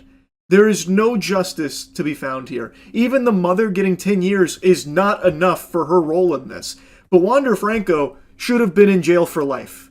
They literally found him criminally responsible for this sexual and psychological abuse of a minor, and in the same sentence say that he's not getting jail time for it. I'll stop blabbering about it. It's so infuriating. Anyway, that's really about it. So yeah, go ahead and start stretching out a little bit here. Get nice and loose, because we have an obligation to deliver some wedgies to some insufferable, unlovable dweebs. The Pokemon scalpers that are still fighting and fucking each other, getting their hands on as much product as possible to try and flip it for profit. Again, I know I've yapped about this a lot, but I still just can't get over just how degenerate it has all become. There's been a shooting over Pokemon cards. There was a murder in Chile over Pokemon cards. It is so despicable that I have to insult them every opportunity I get, because it's not stopping. But maybe if there's enough shame around it, people will start to police themselves and avoid the cringe plague that swept through the globe here with this Pokemon pandemic. Now, I also want to mention something, because with all of this going on, it got me really curious about the actual card game itself. You know, the thing that the Pokemon cards are fucking designed for. So over the last couple weeks, I taught myself how to play the TCG, and I've been posting videos of Pokemon TCG live on my gaming channel, as well as a million other games as well. And it's actually a really fun card game. It's very simple, but it's actually really enjoyable. So I've been playing the game, and then playing the game has kind of got me scratching at my neck to make real-life decks. So then I've started opening a lot of Pokemon boxes on the Skill Check channel, which is something I haven't done in years. And it's been so fucking fun. So I have been really enjoying the actual hobby of playing the card game and making the decks. And it's also awakened a new, even deeper hatred of these scalpers than I previously had. I didn't know my hate boner could get any bigger or girthier, and yet it has, because now that I'm actually buying the product to use it, I now see how fucking difficult it is to get the product at a reasonable price. And obviously I'm not going to be engaging with the secondary market infested with these scalpers, you know, doing deals behind the Walmart, flipping through used needles and broken dreams to get my hands on the product that they've camped out at Walmart for the last couple weeks. So I only buy from card shops, but even then, the card shops are charging over MSRP, which is a little more palatable because at least it goes to like a family-owned business or something, as opposed to people like this. And calling scalpers people is a generosity they don't deserve. They are just revolting germs, just a fungus. So now that I actually engage with the hobby and play it, it's even more insulting, the state of all of it, because of this shit. Hey, they get it. Rushing somebody, stop. You already started the problem here. Yo, it ain't the end of the world, bro. It's Pokemon. Just go leave. somewhere else. Hey, leave the Go store, bro. somewhere else. Chill out. Leave the store, man. Leave Go the store. fuck somewhere else right the fuck now, bro. Chill out. Man, brother, you already started the problem, bro. Just You leave about the to go store. to jail? You about to go to jail in front of your kids, bro. I got you on camera, bro. Don't go to jail in front of your kids, bro. You about to go to jail in front of your kids, bro. Well, you already hit him, bro. Get out of here. Touch me. You touch me too. It's first thing in the morning at what appears to be a Walgreens, and Team Rocket's favorite Eagles fan here is already looking like he's 14 Miller Lights deep and causing a ruckus. I swear, every store is starting to carry Pokemon cards now, which is unsurprising because it's a cheat code for every brick and mortar establishment to just get infinite weirdos through the door, because they're all salivating and fucking hunting this product out there, so they roll up with their entire squad here to try and make a profit flipping it. And it reminds me of the Szechuan sauce craze from the Rick and Morty McDonald's era. It is about that level of cringe, but it's also 10 times as dangerous because these fucking goobers are always fighting each other. They are actually violent psychopaths. Bro, he can press charges. What are you doing? All of them? Nobody cares, bro. I'm here with you. Nobody Bro, cares. brother, we would have shared it if you didn't. Nobody We cares weird as about hell. you now. You ran off the fucking Bro, you ruined it for yourself. You ruined it for yourself. Leave. You're not. You got all this, yes, sir. It's not even worth it, Jock. Bro, just Why the fuck did you do that? Numbers today. brother, you got your kids with you, bro. You might as well go, bro. He couldn't help but humbly brag and flex about all the product they've taken. Huge score, let's fucking go! So the Eagles fan is upset because This crew came in and wiped out the entire inventory. So then the Eagles fan got physical, apparently. And they're like, oh, we would have shared it with you if you hadn't done all that. How benevolent. Such good guys. Real Pokemon fans. That's the lesson Ash Ketchum taught us as well. We'll share a little bit of this product we intend on scalping, but then you got mad and you said some mean stuff and then put hands on us. So now we're going to continue with the plan of just hogging all of it to ourselves and try and sell it on Facebook Marketplace to gullible, desperate idiots. You got your kids. You're Russian. What's wrong with you, bro? I'm trying to remember. Keep rushing, bro. You keep rushing, bro. You let him just grab all of them? Hey, get the fuck out of here. Bro, you just fought in front of his kids, bro. He just fought in front of his kids. Hey, get out of here, bro. Go to your car. Why are you hitting people over Pokemon, bro? Go to your What the car. fuck are you doing, Go to your car. Go to your car. Apparently it got even more physical there, somewhere in between that last cut and then him being walked outside like a dog. And then he, like, very gingerly, very sensitively takes the guy's shirt off. He like wiggles his way out of his shirt, which, if it's about to get pugilistic, is not a bad strategy. It gives your opponent less things to grab onto, then they have to really latch on to the teat. So anyway, he gets out of his shirt here, and then he starts marching back into the Walgreens, and he looks like an NPC in a video game when their pathfinding kind of glitches out. It's like he's in a trance. He's in like a fugue state. I don't know. He's like zombie walking in there. But I don't know what happened because it got cut there about, you know, who actually got physical first. But he gets walked out, then that happens. And I want to make it clear, there are no good guys here. The only innocent people here are the children that are there. I imagine they don't know anything that's going on here. They just were excited to go to the store with their parents and maybe get some Pokemon cards. But obviously that's not going to happen in the current day and age because of scalpers like this. So even our cameraman and his goof troop are not the heroes here. They have taken all of the product from this store and in front of these kids still just going to walk out with all of it. So like they're not exactly good guys either. Now, yes, they are vilifying the Eagles fan who apparently got physical first. And it does seem like that's probably true because when the video starts it looks like he pushes that guy. But even still, they are all bad. I just feel terrible for the kids here. Go to your car. Go to your car. Bro, you just rushed him, bro. Bro, you are a fucking idiot. What are you doing right now? No, he out. Yeah, I got the whole. Hey, he goes to the car, bro. Get out. Get out. Get out of my way. Get out. Did you call the police? Get out, bro. Get out of my way. Get out. Let's go. Getting arrested in front of his kids. Get away from me. Get out. No. Get out. Hurry up and call the police. You about to get arrested in front of your kids, bro. Get out. You're about to get arrested. Just leave, bro. Just leave. Yeah, please take them to the car. Holy shit, why did that take so long? It is endlessly frustrating how the cameraman acts like he's some level-headed, calm, nice guy. Like, yeah, guys, go to the car. Come on. Why did this take so long? Yeah, your father he's such a brute engaging in this barbarism. Please, now vacate the premises so we can continue to scalp this children's product. No, we're not sharing it with your kids. Now get out of here, please. And remember, I'm the good guy here. We are the good guys. Your dad's bad. And yes, their father is embarrassing himself. And yes, he does appear to be pretty unhinged and a bit of a loose cannon. Like, he is getting physical over the Pokemon cards.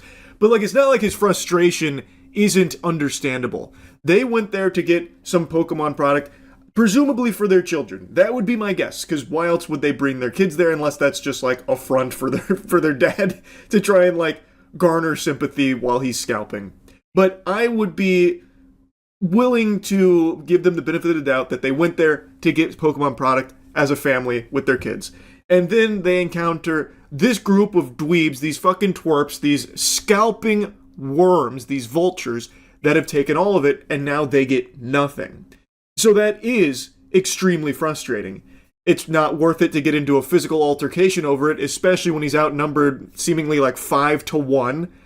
But even still, it sucks. I really hope every set going forward is just exactly like Perfect Order. A set where scalpers lose their whole asshole on it and start whining and crying, and getting the wambulance out because no one's buying it at scalper prices anymore, so they end up losing money. I really wish Pokemon would just like overprint the shit out of all of their sets. I just anything to get rid of these degenerates, man. Like, straight up, it is just so gross. It is so out of control. It really is. Cole in the fire. No, you don't. Let's go. Go. Just let it go.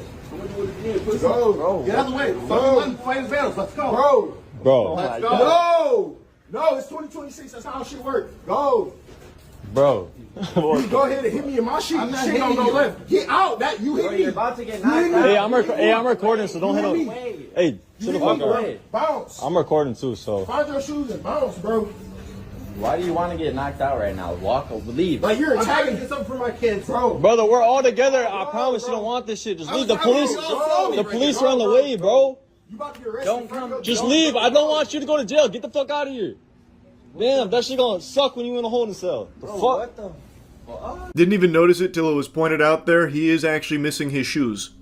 I don't know what happened to him. Maybe the scalpers also took his shoes to try and flip as well. I couldn't tell you, but he did walk out of there without his shoes. That's brutal. That's absolutely brutal. But there's no winners here. The cameraman and his friends are also embarrassing, pathetic losers as well. I don't know why, in 2026, we don't have buy limits on Pokemon cards across the board. It is 100% a necessity. It should just be like 1 per customer, maybe 2 if you have enough product. There has to be buy limits in place for this exact reason. And even when there are buy limits in place, it doesn't stop this behavior. We see it all the time from other establishments that do strictly enforce it. People are still willing to fight and fuck their way to getting Pokemon product even in such low quantities as 1 or 2 boxes.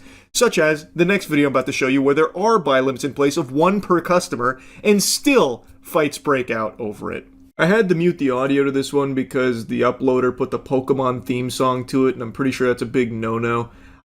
Side note, a little brief rant, stop doing that. Just let the real audio play. It's much more entertaining that way. Adding the Pokemon theme song does nothing to enhance it. Shit is stupid. You're not some comedian because you thought to put the Pokemon theme to a fight. Just let the real audio play. It's better that way. So anyway, the big guy here has a single ETB. 1 ETB, and then 2 broccoli hair TikTokers come over and start like grappling him, start trying to wrestle him. Now, dude just face tanked all of that and then walked away upset about the inconvenience. Now, again, there's no audio, so I don't even know what the lore is here around why this happened. But why are they getting physical with this guy? He has a single ETB, so he's not even doing anything that's against the store protocol of like the buy limits or anything.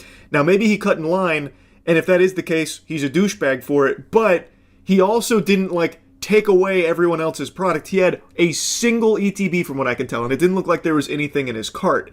And then these 2 dudes come over and start, like, grabbing him by the legs and shit. One of them even, like, slips on a banana peel or something and falls over, just eats shit. And this guy just sits there tanking all of it. Like, I don't know what these 2 dudes were thinking. They're gonna have him pinned up like some kind of Thanksgiving turkey or something, or like out of a cartoon where they put an apple in his mouth. I don't know what the plan was, but the mission was failed, and they actually got very lucky that this guy didn't start to fight back, because I think that would have been curtains. That is a big boy right there. Killer scalper's gone wild. Check it out. He did. Let's see the video. He didn't have you didn't have nothing in your hand, bro. Yeah, he did. ran up and Hey, like, he hit enough. like an animal. He didn't have. We were all waiting in line, and this dude just grabs us. And So he was there first. He was there first. We're not gonna have. You want us to call the police? Yeah, I think you should. Yeah, you should. Yeah, he put hands on him. He did. Yeah. Now, I did find part 2 here with mostly the actual audio from the event, but it's at the end of it, it doesn't tell me what led up to it, so now I just have to go with the after action report. So apparently, he was already there, he had nothing in his hands, went to get the ETB, and that's when he got ganked here? I think? I don't know. I'm not exactly sure.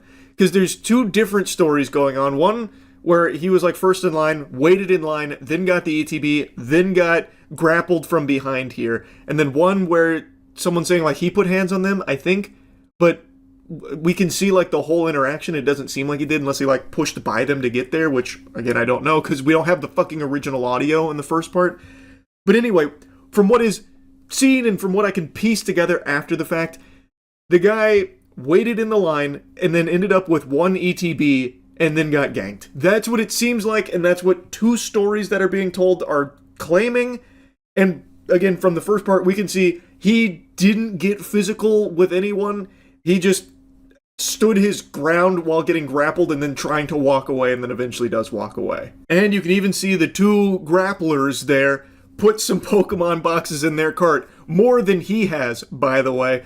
One of them grabbed 2 and put it in the cart. Meanwhile, the guy that they were wrestling around with only has 1. Well, they're on the way. With all of them. Yeah, because I'll talk to them. I didn't lay hands on anyone. There's no video of me laying hands on anyone. Literally, one kid took me by the leg and one kid put me against the glass. That's how it went down. You're in here calling. So why are they getting the shot? You can stop, but you are loud everywhere. So can I just get my stuff that I can record through there allowed to? He then talks to the staff here, and I can't make out a ton of the words, but he's explaining how he didn't put hands on anyone and was getting like wrestled by these 2 guys, and then just says, "Can I just get my product and leave?" I think is one of the things he said, but I can't make out too much else. I don't know. Either way, all of that hoopla over a single box of Pokemon cards. So even with buy limits in place, you still have people fighting over it. That is how out of control it is. So even when you don't have these gluttonous pigs go through and buy all of the Pokemon product, like in the first video, you still have people that won't even let you have 1 because they freak out about it, even though they go and grab more than 1 themselves. It is actual chaos.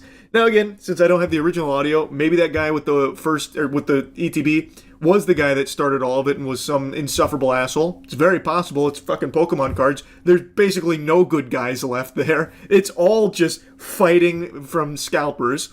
But either way, this shit sucks. So yeah, just wanted to insult them again. Per usual, this is like the 30th video I've made insulting Pokemon scalpers. That's really about it.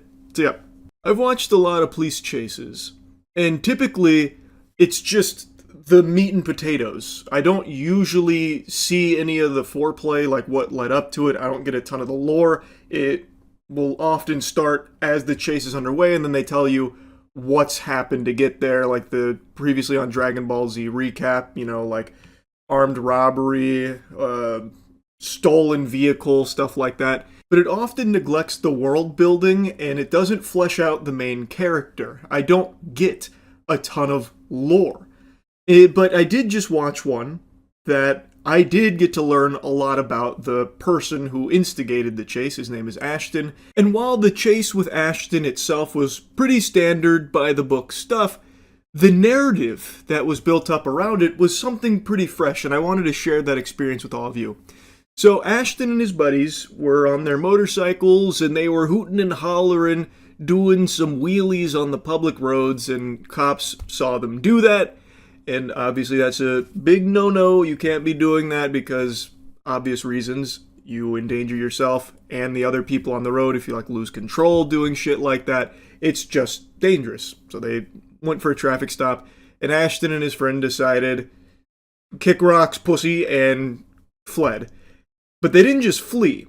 Ashton, I believe, was looking to try and make like a viral TikTok video out of it.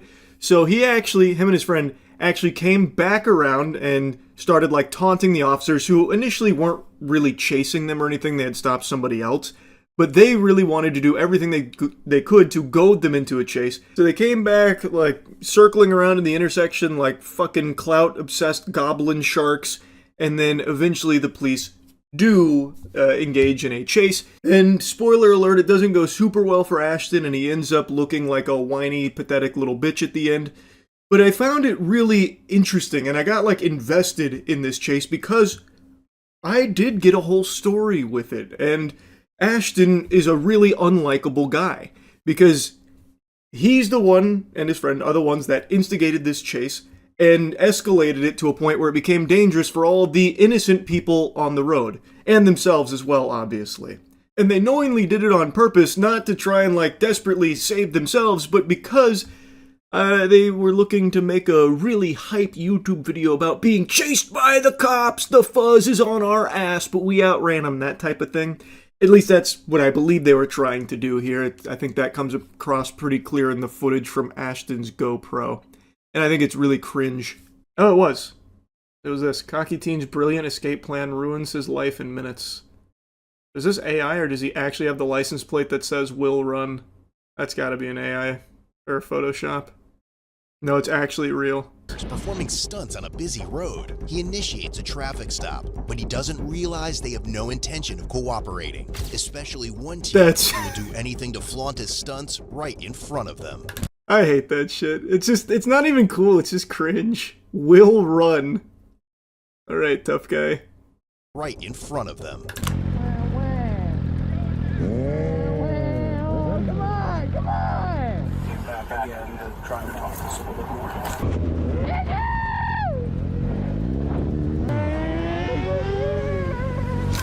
Man, this guy sounds like a character out of the Amazing Digital Circus. 6:42 p.m. on March 12, Why has he got a voice like a cartoon 2024, character? in the Port Orange. Damn, what is this doodad here? Like an EMF reader for cops. The fuck is this?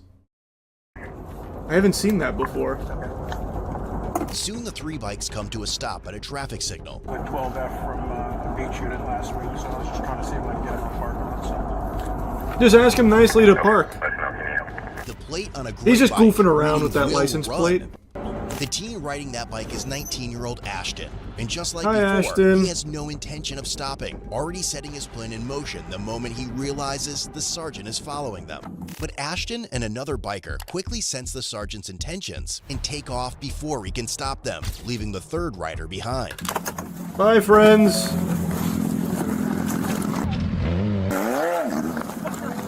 Oh, he lunged at him like it was Left 4 Dead. Insurance card. What did I do?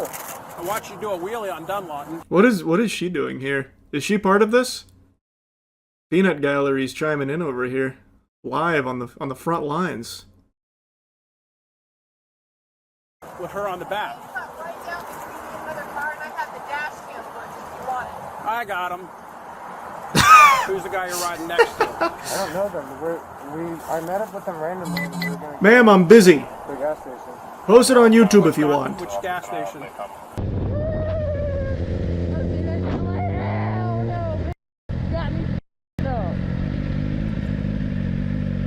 Having a voice like that at 19's gotta be brutal.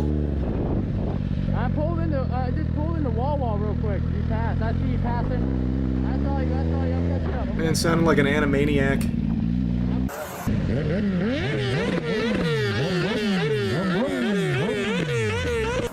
The other two are going to come back.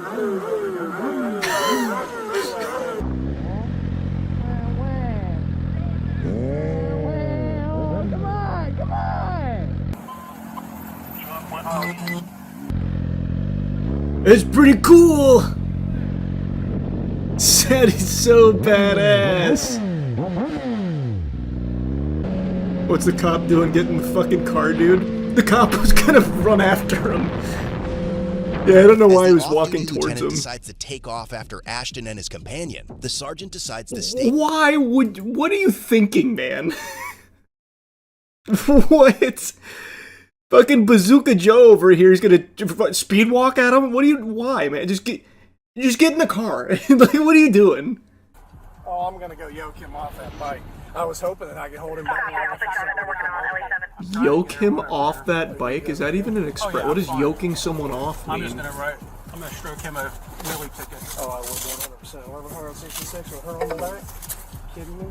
But once isn't enough, and Ashton decides to return to rub his escape skills in the face of the police. His escape skills. Brother, they're not chasing him. What escape skills? He just drove away. They stopped somebody else.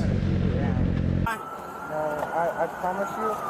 So I went and got gas at Some like Circle K. Circle K? Some Circle K over on Port Orange. I can't hear Circle K anymore without thinking of that Drake verse.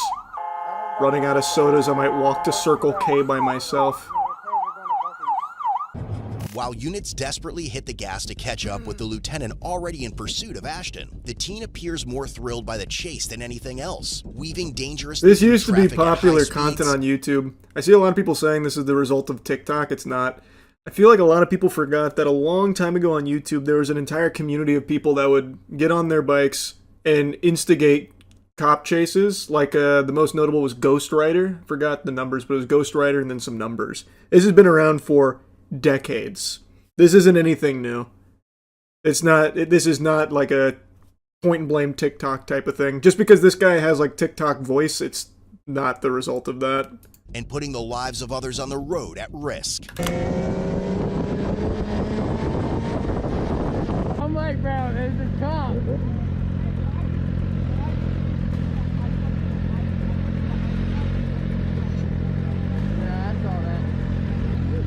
Spike strips are a no-go, it'll kill the biker. Well, no shit, they're not gonna spike strip the bikes going like 80. I said might as well. Yeah, that's just insta-killing someone. Yeah. So I get the chopper out to take a peek. GoPro on the head. Looks like he's got some red writing on Which, the back of that hoodie. pretty OP, you can't really beat the Red chopper. wheels. You can go under like a bridge and hope for the best, but it's pretty tough. Let's see, we're passing the runway coming up on Riddle. Damn, I thought we were gonna get to come around and Come around and what? He's a bright-eyed You're gonna pit maneuver the bike? Still westbound. Just kill the guy? Yep, keep eyes there on. He's gonna run out of gas at some point. The speeds he's been running, he didn't get fuel, so he's gonna stop somewhere. Doing about 130, and he's pulling away from us. Authorities in Volusia Seminole County County. alert Sanford police officers to be on the lookout. Heard that one a lot. With multiple units now joining the chase. They That begin one's to been close very popular in waiting chases. for Ashton to stop, but he knows they're after him and still has one last trick up his sleeve. Yeah, he doesn't know where he's going. He's making a Oh U-turn. no, that's desperate. Towards HCA. At French, just ran the light at French, going westbound 46. Alright, he's at 7-Eleven, he's probably out of gas.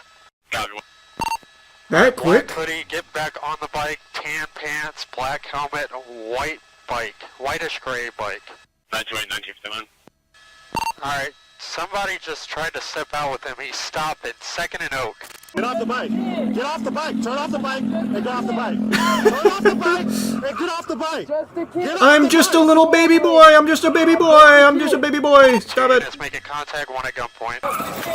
Get off the bike! Get off Just a kid, I give up! What the f- Officer Action out here going for the RKO. He almost just ate shit. What was that? Do they teach that in training? What the fuck was this? It was like a dog with the zoomies. Get off the bike and get off the bike! Just a kid. Get off the bike! I'm cooperating. I'm just a kid. 2 units making contact, one at gunpoint. Here he comes. Get off the bike! Get off the Just a kid. I give up. I give up. I'm just a kid. You messed up, bro. I'm just a kid. You messed up. Adrenaline got the best of him, yeah. Man, hit that fucking pure away. I'm so curious what his plan was. What was this maneuver? Like he was gonna throw him over the bike or something? Like tabletop him? You messed up. Now the video doesn't go as hard, Ashton. You just keep saying you're a kid, man. You've ruined how cool and badass the video you were making was. Yep. You're done, bro.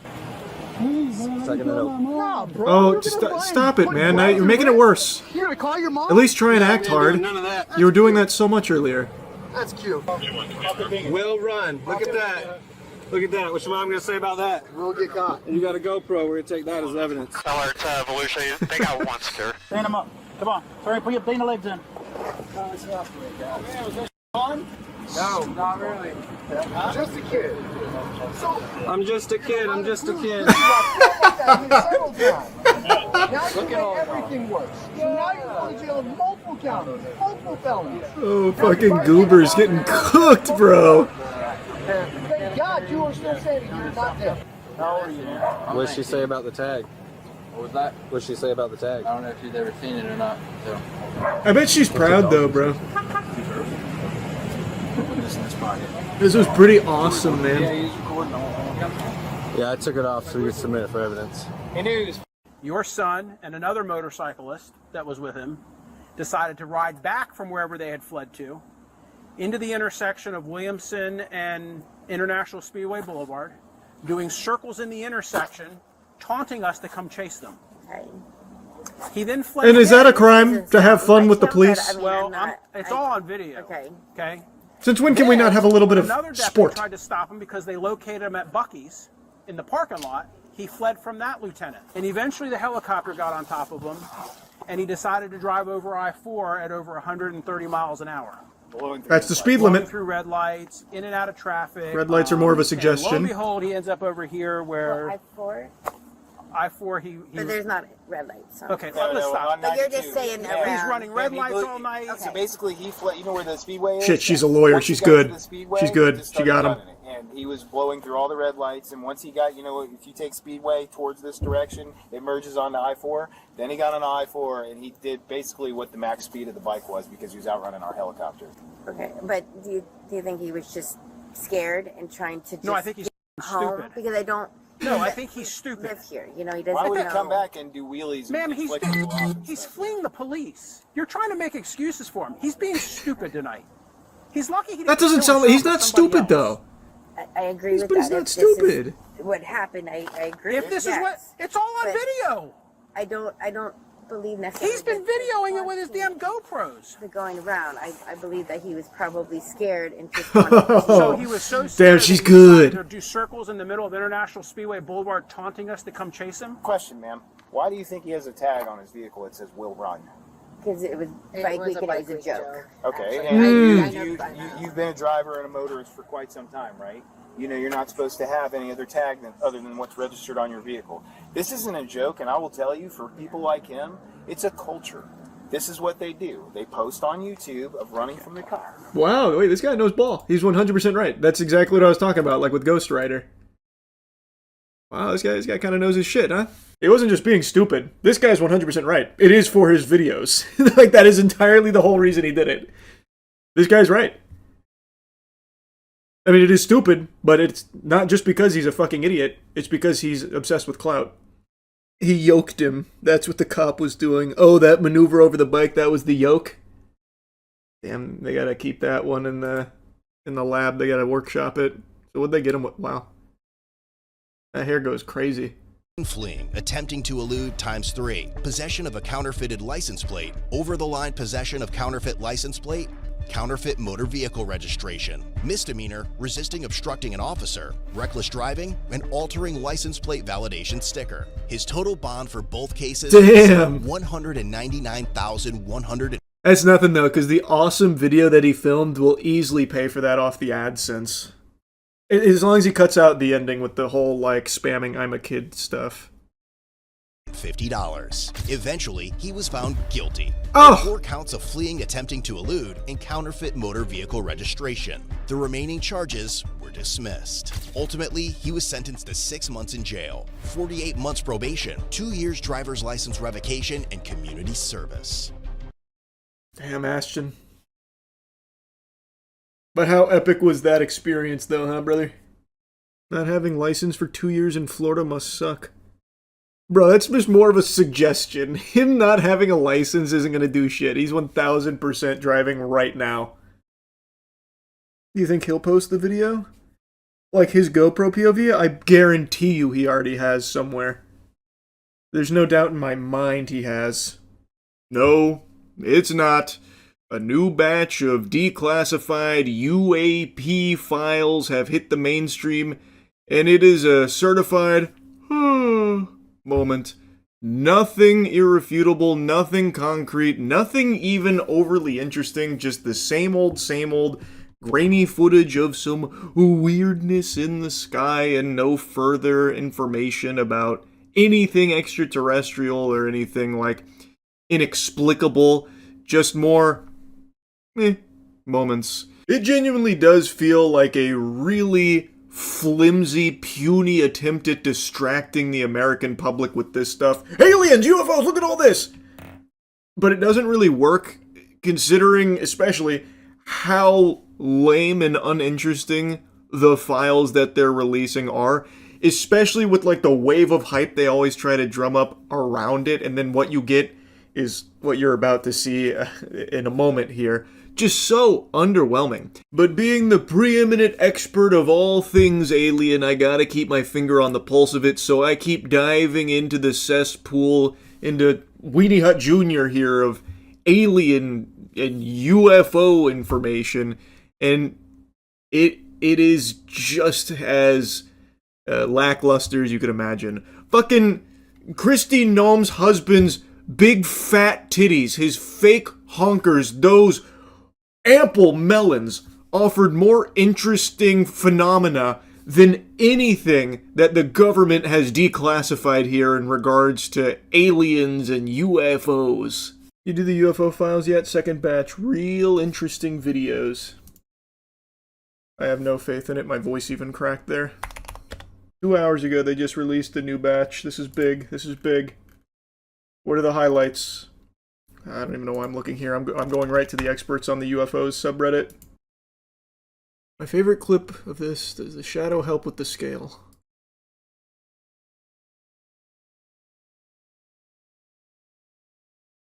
Is it this? I lost it. It vanished. Teleported. Holy Lord, that's Superman! It's the Iron Giant flying away! That actually looks like out of one of those, like, Nuke's Top 5 things. 10 angel spottings. 10 times angels were caught on camera. Silver Surfer just styling on us. Yeah. That thing is very cool, though. That is actually just a guy. He is a man flying up there. It's not an extraterrestrial. It's one of us. He's using 100% of his brain. Who is that up there? A cosmic traveler. Well, how do you do? Salutations. Oh, he's doing 360. He's fucking drunk driving this thing. And he just brought in a friend. A little buddy. Sidekick's going away, though. Say something to us. Communicate. Do you want to suck my cock? Is that why you came all this way? We don't care about the other... Oh! He's gone forever! What do we got in here? Sea monster? Godzilla sighting? There's another video of a UFO exploding. This is 4 minutes. I don't see shit. Oh, here we go, here we go. There it is! My God. That actually just looks like a paper bag being carried by the wind. Holy. Or maybe one of those fake spy birds. Oh, this is a montage of everything.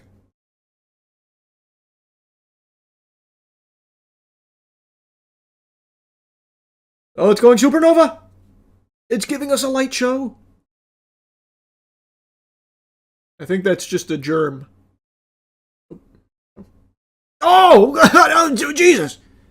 Fucking tentacle swatted it. What was that?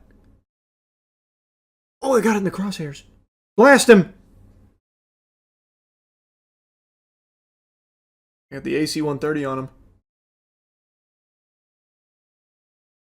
Shit's... That actually just looks like a kite. Is that not just a children's kite? Imagine they shoot a missile at it. That shit really did explode into 1,000 pieces, though. That is pretty cool footage, actually. I want to know more about this one.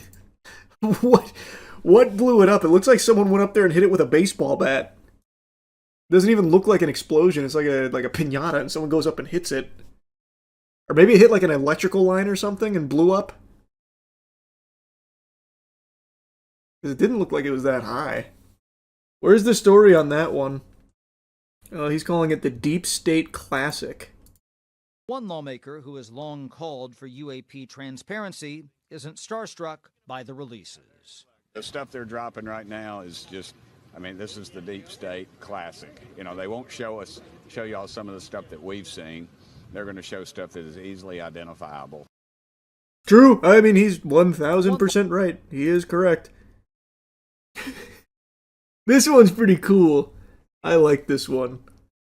Light alien doing yoga. Yeah, he's hitting Warrior 3.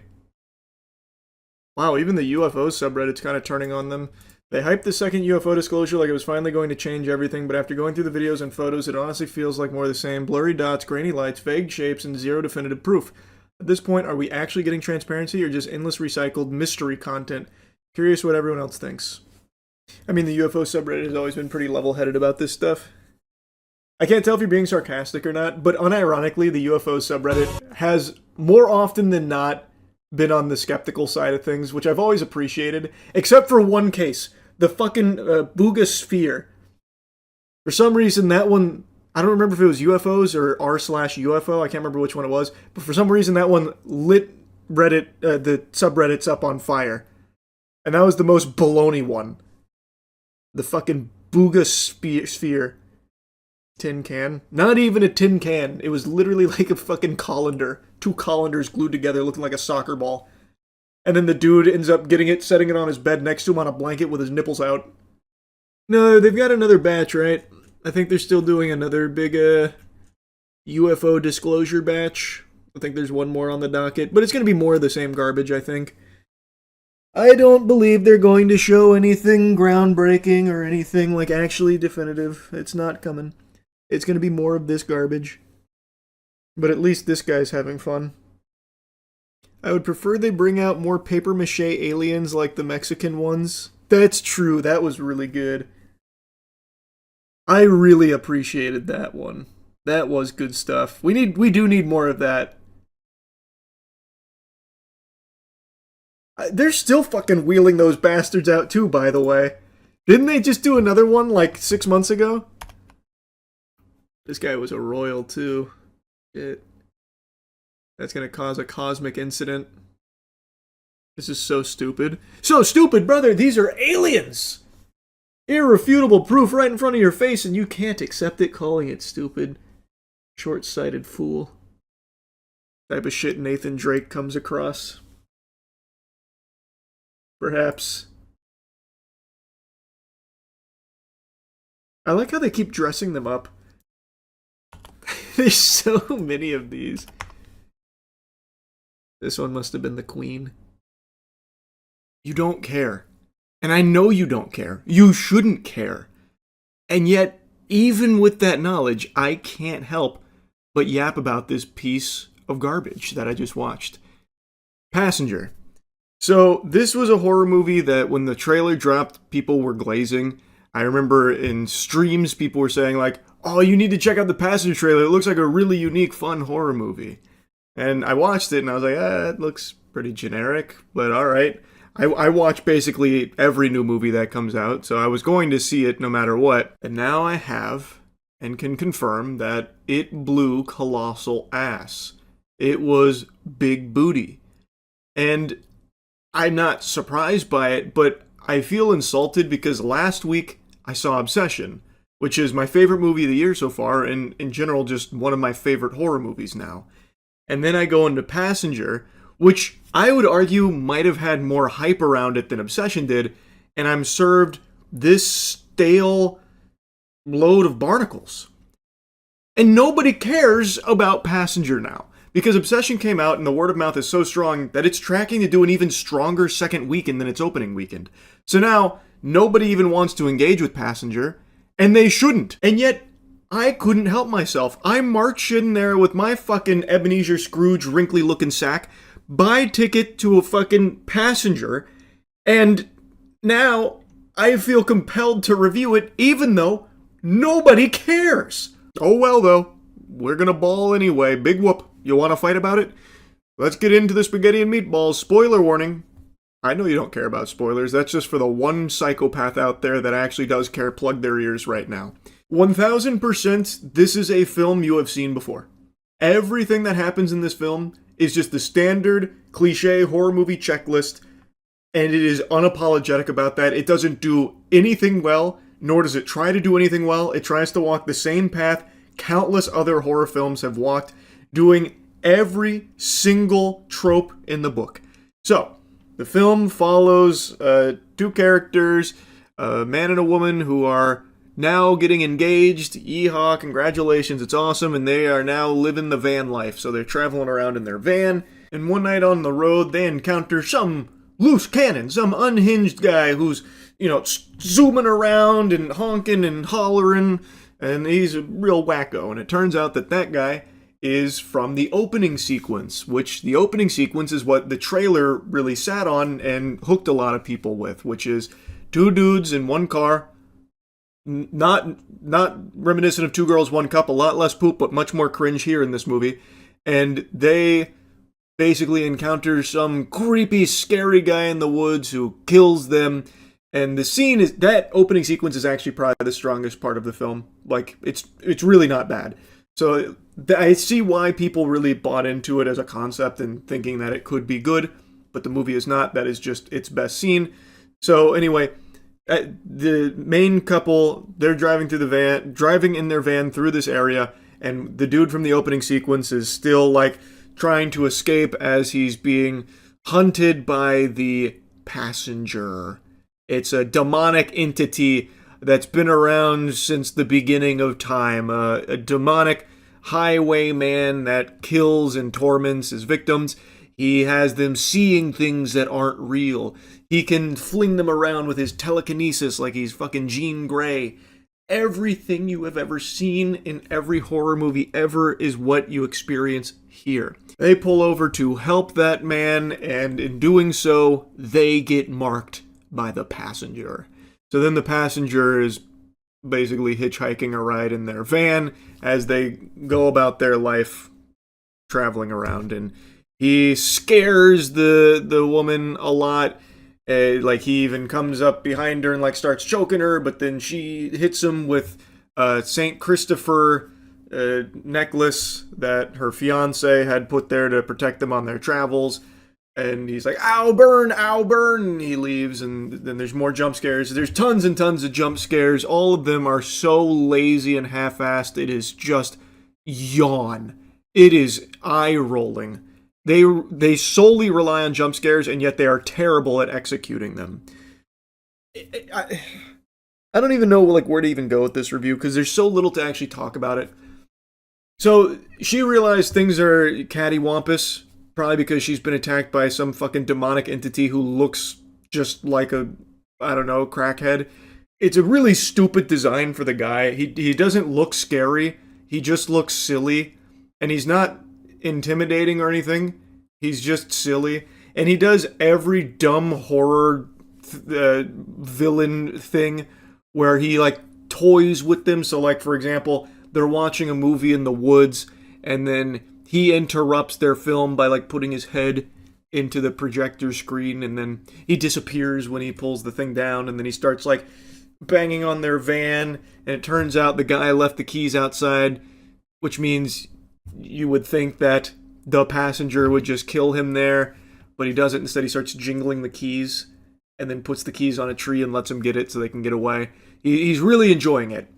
And it also does the standard horror cliche of they're able to research everything that they're experiencing on the internet and get all of the lore so they know exactly what this is. And it turns out they need to learn the hobo code in order to survive. Because you see, when they pulled over, there were 3 scratches on the vehicle from the previous victims of the passenger. And now they've made a big point about the 3 scratches on their van, but they didn't know what it meant until at a fucking rest stop as the fiance's carrying around a huge spoon and showing a license plate that has her name on it. Her name's Maddie. It's like, look at this, it's your name. We gotta get this, put it in the bag. That kind of stuff. She happens to find this book that has the hobo code, and she sees the 3 scratches, and it means not safe. Not safe person when it's 3 scratches through a stick figure. I mean, I feel like you don't even need to be experienced in the hobo code. That's pretty on the nose. You you could probably sniff that much out for yourself, just using basic reasoning. But anyway, they start to dabble in the ways of the hobo code, and they also have the cliche of the wise old woman who also knows everything going on. So they give you both. They give you the internet solving everything for them, and the old woman also solving everything for them too. It is so cliche, it's painful. It is so formulaic, so generic. I just don't even see the point in making a movie like this anymore. I don't. I really don't get it. I don't know who goes into a horror film like this and is finding anything to be entertained by with the loud noise jump scares that don't even really work well as jump scares. Like, somehow the loud noises aren't even startling because they set it up the same way every other movie ever has, so there's just nothing to even catch you off guard with the loud boom noise there. I don't know. It all just sucks major ass. But anyway, at a van meetup is where they meet the old woman, and she's like, whatever you do, don't stop and don't drive at night on the quiet roads. Just keep driving and you won't have any problems. But then, of course, they had already stopped and they had the passenger with them. So then they track her down to another van meetup where it's just a community of people who travel around in RVs and vans, and they're not very receptive to the outsiders that have just joined, and they're asking about Diane, I forgot what her name was. Like, we don't know who that is. And then she pops out like, what do you want? And then they start talking about the passengers. She's like, everyone go hide. They brought the fucking boogeyman. Hide, run, hide. Blowing a whistle and shit. The exact same scene you've seen out of 1,000 other horror films. And then she starts to tell them exactly what the passenger is and tells them how to beat the passenger. Like, long time ago I heard a story about a trucker who went to St. Christopher's Church. But it's in the middle of nowhere. You'll never find it. It's not on any maps you'd have access to. But don't worry, I'm going to give you all the clues that you need. And in fact, follow me, I'll drive you there. Which is very nice of her, because she was just saying to get the fuck out, basically, like, go kick dirt. And then she's like, oh, you know what, actually, I'll take you there. I know exactly where it is. So then they get ready to go, and then the passenger comes and rips her head off. Literally rips her head off. And they're like, no! And then they just drive. And then, of course, along the journey, the main characters here, this couple, makes so many stupid fucking choices because they have to. It's the only way the plot can progress. And the final showdown with the passenger just is terrible. It ends with her basically ramming him into a statue of St. Christopher and impaling him on the spear, which then blows up the church. And then the police show up in the middle of nowhere because the guy had hit an SOS button on like a little doodad that she had brought in the very beginning of the movie. Police had a really quick response time, by the way. That was very impressive. In the actual middle of fucking nowhere, they swoop in. Because every horror movie like this ends the same way, where they defeat the evil or they somewhat triumph over the evil, and then the police arrive seconds later, that kind of thing. It happens like that, bar for bar. This whole film is so painfully formulaic, I actually was upset sitting there. And I was doing this a lot. I kept doing these. Every single time they're making a bad decision, I was doing this. Every jump scare, I sat like this, just stone-faced. It was just a waste of time and money. And none of you probably had any plans of seeing it in the first place. And yet here I am, still yapping about it, still reviewing it because I couldn't help myself. I saw it, I didn't like it, and I wanted to talk about it. But did I have fun watching it? Kinda. I mean, I kinda did. I don't know, there's some kind of certain charm to seeing movies that are this not special and not good. I always like a good fun bad film, and I do think there were moments that were actually fun bad. I think maybe if you saw this with company, like as just a self-aware kind of thing, like, guys, we're just gonna, maybe drink some brewskis and laugh at this, like, I could definitely see that being a good time. This would be a decent one to put on for that, because I do think it has its moments of being just super fun bad. But overall, if it's something that you want to see, like, with quality, I would never recommend this film. So, yeah, not very good. That's it. So, yep.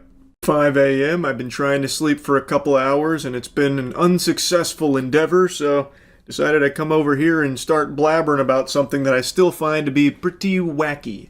The amazing digital circus drama that's been stirring and bubbling over. And honestly, I wouldn't even be surprised if this bout of insomnia ties back into that. Maybe there's a ne'er-do-well in the amazing digital circus fandom that's kidnapped the Sandman, preventing him from paying me a visit and making me tired. If so, dubious. Well played. But what if I told you that Tung Sahur's pregnant? Pussy.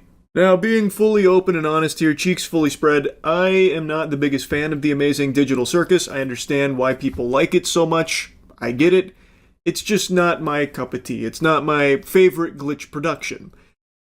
Now, I know that sounds like blasphemy.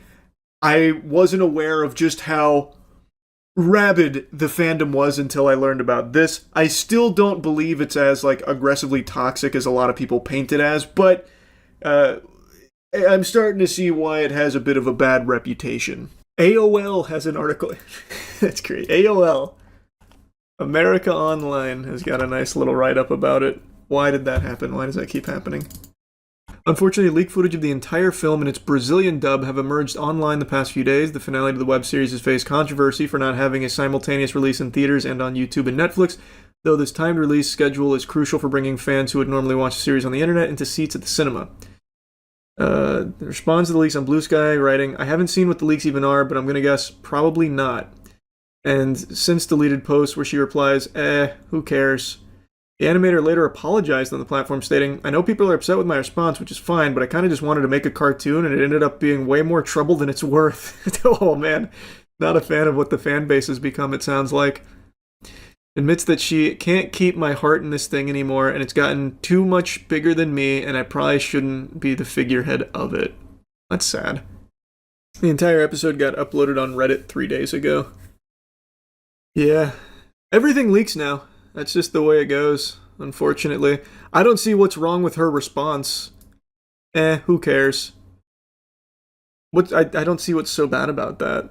I don't know why people would be upset. It happens. It was out of her control.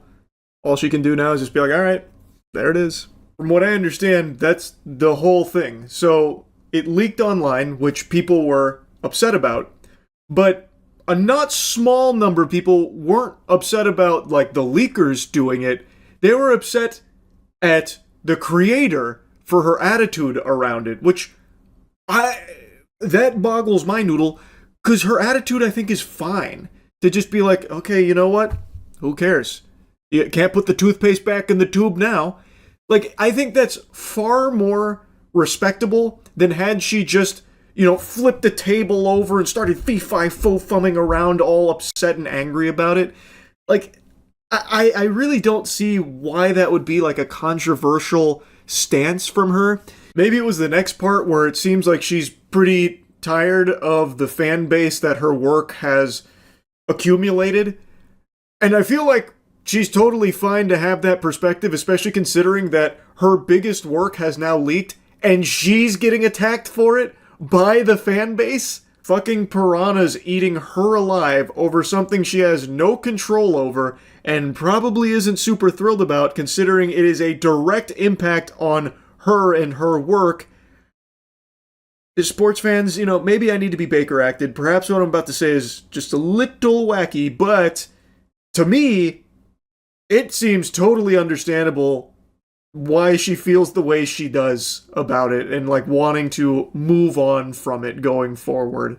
Dolan Darkus made a video on it. Is there more to it than just this? Let me see. This is a long slop from Dolan. A 3-minute slopperoo? Well, okay, so how does it go so deep? I don't understand. Enlighten me, Dolan.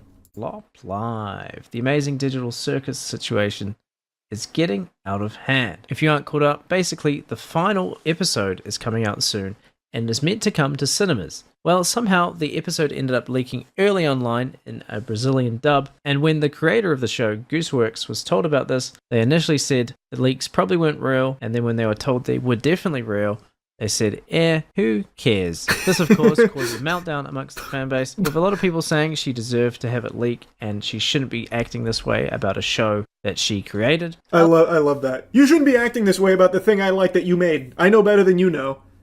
Bro, it's her fucking show, man. Again, I see no problem with her just reacting that way. It was out of her control. The shit leaked. I think it's a lot better than, raising up arms like, alright guys, we gotta go over fucking war. It's scorched earth time. I can't believe it. Fuck everyone. we're coming for scalps now. Like, I think that's much better and much more respectable. To me, that is handling it with grace. Just like, okay, you know what? Is what it is, I guess. I don't see the problem. Other tweets saying things like Gooseworks is racist, into incest, a bad writer, and overall a corny and insufferable person. I couldn't care less about the show leaking. Now she did end up deleting her response and made a follow-up response saying, I know people are upset with my response, which is fine, but I kind of just wanted to make a cartoon, and it's ended up being way more trouble than it's worth. I really just can't keep my heart in this thing anymore. It's gotten too much bigger than me, and I probably shouldn't be the figurehead of it. It's also worth noting that the Amazing Digital Circus fanbase is probably one of the worst fan bases on the internet right now. Okay, Dolan, let's not get carried away. I don't know too much about like the fan base for it, to be honest.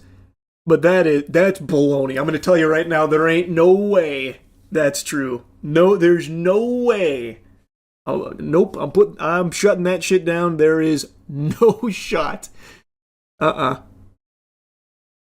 Is probably the reason Gooseworks no longer seems to care that much about the show. One tweet with 50,000 likes saying, the Amazing Digital Circus got leaked, and instead of getting mad at the leakers, we're mad at Gooseworks. One with 60,000 likes saying Goose's apathy is 1,000% justified. They did everything they could to prevent this, got harassed non-stop. So these are very popular. It seems like the sentiment is like, hey, I think she's in the right for just expressing that. I think it's fine. So is it just like it seems like it's a small piece that's mad at her for just being like, who cares? How naive I was.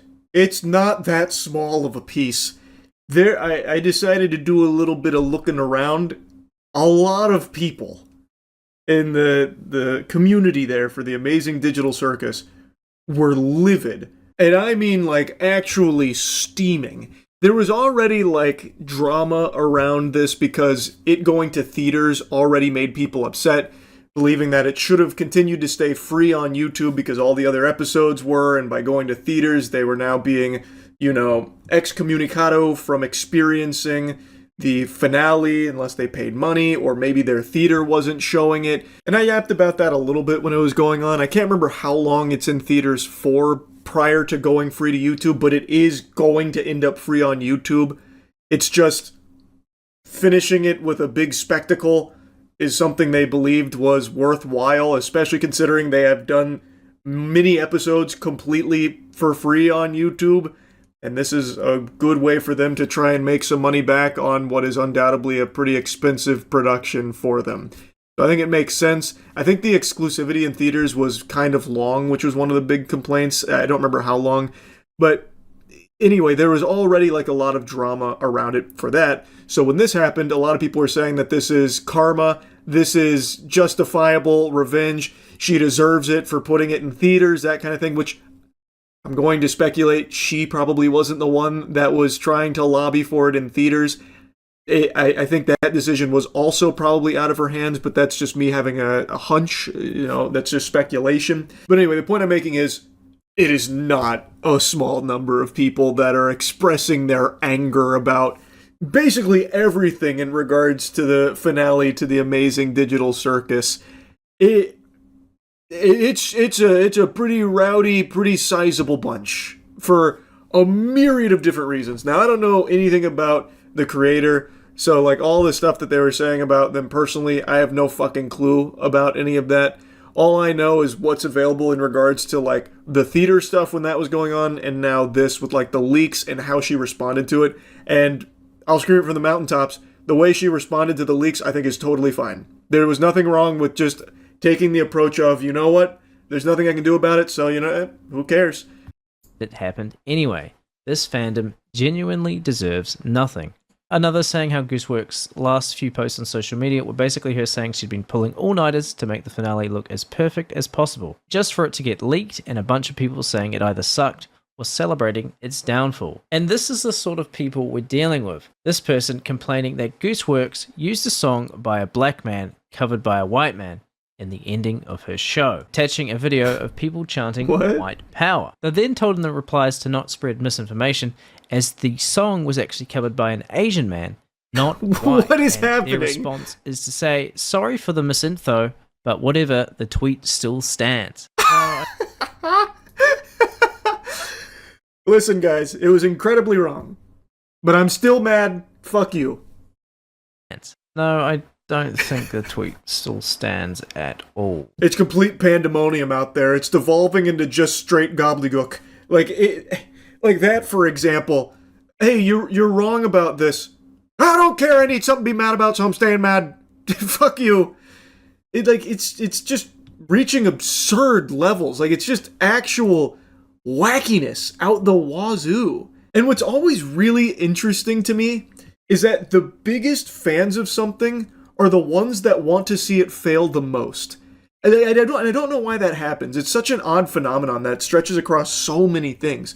But like here, a lot of the tweets and stuff that were being made about it, and a lot of the people that were really upset and saying like, oh, it's complete dog shit. This is all just fucking trash. She should be embarrassed and ashamed. I knew it was going to have a terrible ending. I knew it was going to suck.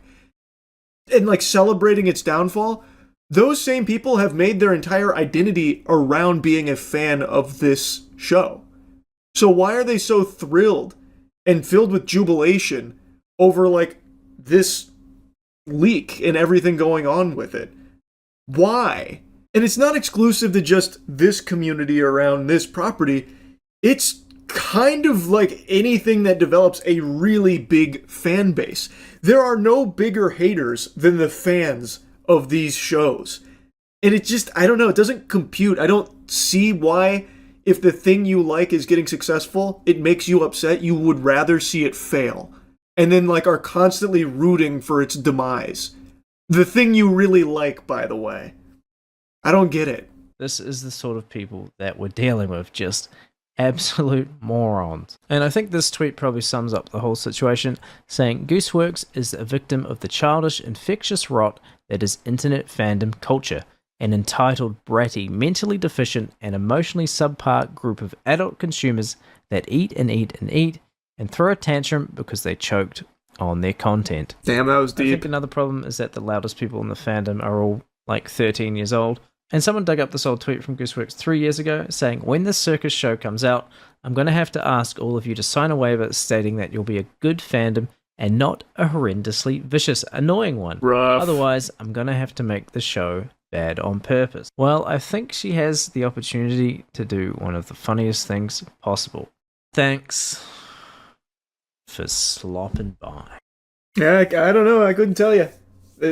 I don't know enough about the fandom. I just don't believe the statement that they're like the worst fandom there is right now. I can't imagine that. So many fandoms have just been trash lately. Okay, that's recency bias. It has been this way since like the beginning of the internet. When a ton of people flock to something and it grows to a certain level of success, it's always going to end in rot eventually. It's just a numbers game. There's going to be weirdos that get there. There's going to be freaks that get there. It happens to literally anything that gets to a certain level. It's not exclusive to just the current climate, though I will agree that in the current climate, it's kind of a competition to see who can be like the most rabid, loyal worshiper of property. Like you want to be the biggest fan ever, like you dedicate your life to it, they make it like a sport. I get that. But it's not like it's not like the actual fandom around things is new and the behavior is new. It has been there for so long. Which mainstream fandom do you believe is the most toxic fandom out there? Ooh, that's a really interesting question. Oh, that's a really good question. There's so many good options. Especially when it comes to anime. Or things like Genshin Impact. Like gacha communities. There are so many, like, banger options. It actually might be Snyder Cult. It actually genuinely might be the Snyder Cult. They go ballistic. There was also that one Snyder Cult member who literally stalked people at, like, conventions and stuff if they talked shit about, like, the Snyderverse. It might be them. They are super weird. That fandom moved on to Gachi Akata and are now harassing that author. True, Dankin. Wait, that's so true. Well, I don't know about it being the My Hero community that moved to Gachi Akata. But the Gachi Akata fans, they are vicious. to the author, it's like herself. It's crazy. They are just so mean to her. Telling her how she should write it, what her story actually is and should be. It's fucking gross. Yeah, that's a good one, actually. I didn't think of that. That's the sound of me in pain. It doesn't stop. It doesn't end. It's only getting worse. I just got up, and I felt the disturbance out there. I knew there was a problem, but I didn't know what the origin would be. I didn't know where it was coming from, but I had a hunch it was going to be AI related, because every single day there is some new company, some new change coming that is all about just fisting AI into every orifice the world is capable of opening for it. And now we've got the dynamic dipshit duo tag teaming here to deliver something nobody on the fucking planet is asking for outside of like drooling, blue-screened brained idiots that for some reason want AI-generated music out there, out the wazoo. But Spotify and UMG, Universal Music Group, are now allowing premium users to generate AI covers and remixes. So participating artists that are signed with UMG are now going to be eligible for premium users to get in there and start tinkering and tweaking it with AI, which if you're someone that's excited about this feature and plan on using it till the cows come home, you are a lesser person. You are a nerd, you're a dweeb, you deserve to be licking toilet seats clean in the gas station bathroom. You are actually like a fucking lobotomite moron, drooling imbecile, and should be institutionalized. This shit is so beyond cringe, I can't find enough words in the English language for it. Why would anyone want to take an artist's music and just AI remix it for their Spotify playlist? Like, oh, this song was good, but I wish I could change the lyrics around a little bit. So I think I'm going to. I'm a premium user after all. Alright. Put my wetness on the guest list, tugging on my nipples till my chest piss. Walk to Circle K for some Chex Mix. Much better. Chef's kiss. Thank you, Spotify and UMG, for allowing me to improve this song so much. These delusional, out-of-touch zombies in the music industry are already signing multi-million-dollar deals with AI artists. They're not real. They're signing deals with ghosts, imaginary friends.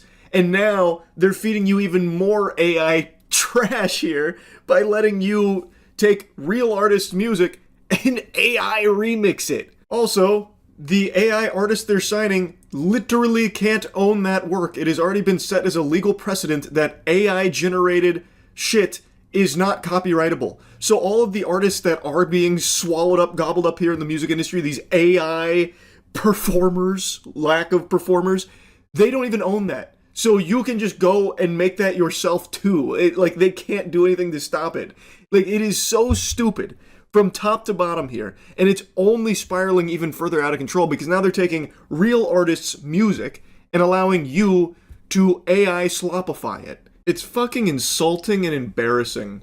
So this partnership here is a licensing deal for recorded music and publishing rights, enabling Spotify to launch generative AI music models in the future. With this deal, Spotify models will allow fans to create covers and remixes of their favorite songs from participating artists and songwriters signed to UMG. They then start spouting barnacles about how this is going to open up additional revenue streams on top of what artists already earn on Spotify by providing more discovery opportunities for this UMG talent. AI products will eventually become available to premium users as paid add-ons, but unclear when that's set to launch. They try to put some makeup on it here, give it a positive spin, like, oh, it's going to open up all this additional revenue streams because all of these users are going to want to do all kinds of AI remixes. Maybe it even becomes a cool TikTok trend to AI remix the new thing, and you'll get more money for it. Yeah, that'll be a lot of fun. Just a ton of bots AI generating remix of songs.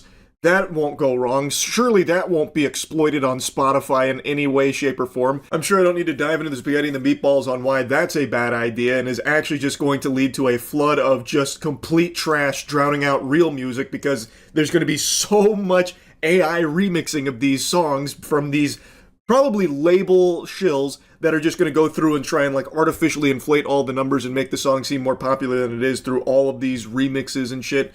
Like, I think that's just disastrous. And also, they try and put this spin on it that it's like covers of your favorite song. Oh, it's a creative expression. It's allowing you as the fan to get in there and express yourself with the music, giving you the AI tools to do it. It's not. It's not a cover of anything. A cover of something is still creative expression when a person is going through and they take a work and make it their own, whether through changing of style or just in their own singing voice, giving it their own spin. That is a very human, very real creative expression with covers. This is devoid of that. It is AI going through off of a sentence, off of a prompt, and just changing it entirely and taking the human element out of it. It takes the soul out of the work. The art is then gone and has now just become a piece of Gen AI garbage. So it is not a cover, and I would never use that word to describe this. And just like all of these slimy parasites, they always try to flap their ass cheeks and fart out some nice words about it, like the actual goal is to be artist first. So Spotify is talking about its key principles for developing its AI tech, including that artists and songwriters get a choice in participation. Oh my god, they're so benevolent. They get to choose whether or not they're part of this. Actually, unironically, that is kind of rare, because by default, these fucking pushes are always just, you're in no matter what. You come hell or high water, you can't opt out. So it is actually somewhat rare that they get a choice, but the fact that this even exists at all is a problem. We recognize there's a wide range of views on use of generative music tools within the artistic community. There's not a wide range of views. There's sane people and there's fucking goofballs. The vast majority of normal people do not want to just be endlessly fed AI garbage. Just look at all the pushback anytime there's an announcement from the music industry about like an AI artist that's entering the scene that they're trying to like hype up. They get laughed at. Spitballs are shot at them. They don't like generative AI music tools in general. So it's not like there's some big debate on it. The actual listeners don't really want it. The only people that do are these kind of vampires at the top of the food chain where it saves them so much money by using AI and integrating AI into their industry. That's where the range of views come from. It's normal people versus extraordinarily wealthy and extraordinarily out-of-touch music industry executives. That's it. It's not really like an even split or anything. Therefore, artists and rights holders will choose if and how to participate to ensure the use of AI tools aligns with the values of the people behind the music. Yeah, but I doubt it, actually. I bet as an artist signed to UMG, you probably have very little flexibility and very little autonomy to do what you want. I already know about a lot of like the horror stories around like these major music labels, especially like UMG. I remember hearing like very specific things about. So I would imagine with this new partnership, there is probably going to be stuff baked into the contracts and future talents as well as maybe even current talent about how UMG is the sole decision maker when it comes to opting into a program like this, where generative AI can be used to just completely fucking run wild on the music the artist makes. And I imagine it will probably be a UMG decision, not an individual talent decision. But that's just a hunch. I don't know that for sure. I just know a lot about how the music industry operates, and it is not artist first. I'll tell you that much. And these generative AI tools that Spotify is trying to like make look real pretty and really palatable, they're also not artist first either. By their very nature, they're not. And then goes on to talk about how big remixing has become and that there's other startups doing something similar about using licensed pre-existing songs and then instead of generating brand new ones and just remixing through that. While new AI songs lead to further market competition for artists and music companies, remixing existing tracks is often billed as fan engagement product, which can deepen the relationship between a fan and their favorite artist. Not really. This is not fan engagement, this is loser bait. You are a loser if you use this. I don't know how they can pitch this as relationship building with your favorite artist. That's already extremely cringe. But I just don't even see the world where somehow a fan starts remixing all of their favorite artist's work and now all of a sudden they're a bigger fan of that artist. It'd probably be the opposite. They'd probably just start to think that they're doing the work. Like, oh my god, wait, I'm just as talented as they are. Because these kind of people have like this fucking AI delusion where they think they're actually doing something. So they'd probably be like, oh, I actually don't even really need this artist anymore. I can just keep doing these AI remixes. I'm kind of like the actual talent now. I think that's far more likely The co-CEO of Spotify gave a statement saying, solving hard problems for music is what Spotify does, and fan-made covers and remixes are next. Yeah, but that's not a hard problem. Like, there was no problem. You have made a problem with these tools. Fan-made covers and remixes have historically always been a creative expression. Take, for example, like parody songs. Weird Al made a whole career out of making really high-quality parodies of popular music. Or just look at some extremely popular covers on YouTube. Justin Bieber was discovered through his covers of songs. It was and is still an expression of creativity and a showcase of talent with these covers and remixes that humans are making. But generative AI, it doesn't do anything like that. It is not some kind of creative expression. It takes all of that out of it, making it just this fucking husk. It's not the same, and I don't know why they keep putting them on, like, equal footing. What we're building is grounded in consent, credit, and compensation for the artists and songwriters that take part. Through each technological transformation, we have worked together with Sir Lucian and his team to evolve the music ecosystem into a richer, more beneficial experience for fans and a more rewarding outcome for artists and songwriters. That's a load of horseradish. That is not the reason behind all of this. It's solely because of money. It's AI hysteria where every company on this planet is desperately trying to find ways to integrate AI into their services because money, because they make more money from it. This doesn't do anything to improve the music ecosystem or anything like that at all. In fact, quite the opposite. Instead, this will just lead to a more bogged down, trash-filled AI slop fest, making it even more of an issue than it already was, because now you're directly putting those tools in the hands of these fucking losers. So it does nothing to actually improve anything. You have created a problem. The most valuable innovations in the music business always bring artists and fans closer together. That principle is at the heart of this pioneering AI-enabled superfan initiative. Oh, you make me fucking sick, dude. What a loser. What a fucking douchebag. Oh my god. Reading that out loud was painful. Which is designed to support human artistry, deepen fan relationships, and create additional revenue opportunities for artists and songwriters. Building on our long track record of leading the industry through technology changes and collaborating with Alex, Gustav, Daniel, and the team at Spotify, this initiative is firmly artist-centric, rooted in responsible AI, and will drive growth for the entire ecosystem. No one believes you, dude. Throw fucking tomatoes at this guy. Boo! Boo! Get off the stage. Boo! It's just so fucking out of control, man. I know I've been yapping about it a lot, but it is actually infesting everything and will only continue to spread. It is a plague. This desperate integration of AI into everything to enshitify it for the sake of the people at the top of the food chain making a little extra money on top of everything. It's so fucking gross. Anyway, that's really about it. So, yeah. I feel like a lot of people didn't even know, but a new Star Wars movie just came out today. First one to hit the big screen in, I think it's 7 years since the last one. I can't fully recall, but it's been a while. And it's Mandalorian and Grogu. Feel like there wasn't a ton of hype around it. I haven't seen a whole lot of buzz or a lot of people, biting at their nails, scratching at their neck, waiting to get their fix of Star Wars in the cinema. Which, if you had told me even just a decade ago that would ever be the case, I'd call you crazy, spit in your mouth, and then slap your bottom and tell you, you filthy animal, get out of here.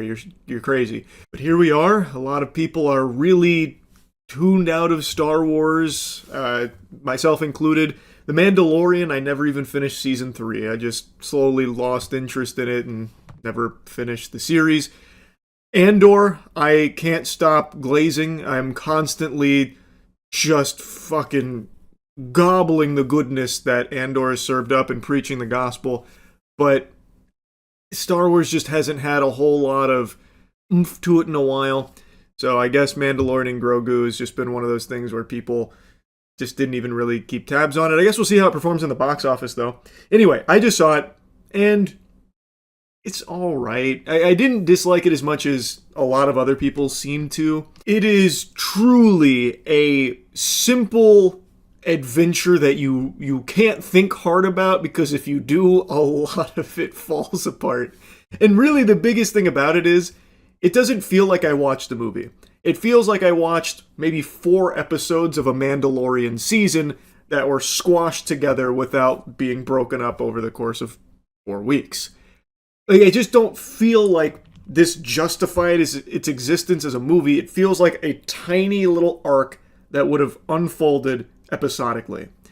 So, take for that what you will. Maybe that's exactly what you want, but for me, I would want like something that feels like a spectacle, something that feels like it justifies its existence in this medium as opposed to just being part of the TV show.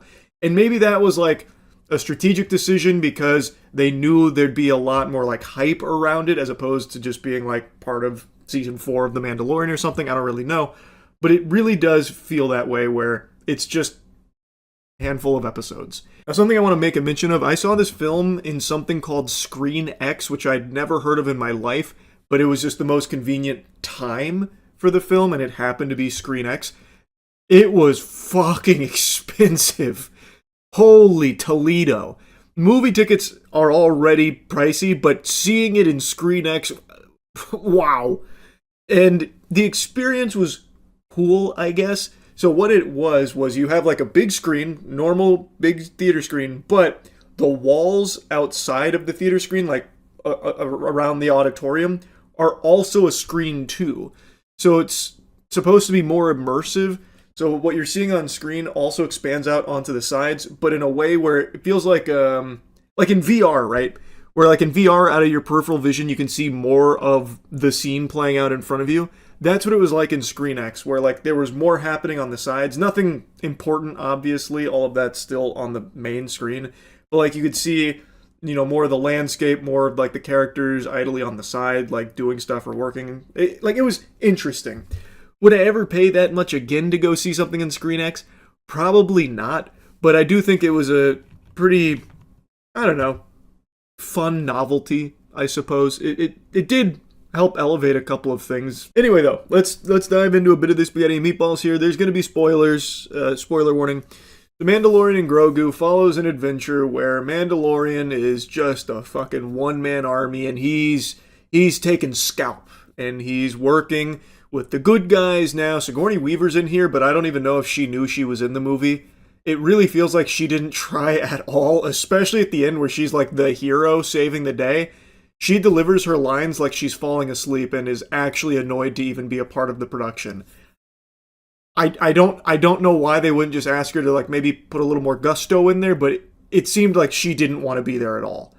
Everyone else seemed to be having a good time and like trying, but for some reason she seemed miserable. I just wanted to make a mention of that. But anyway, Mando's now working with the good guys, of course.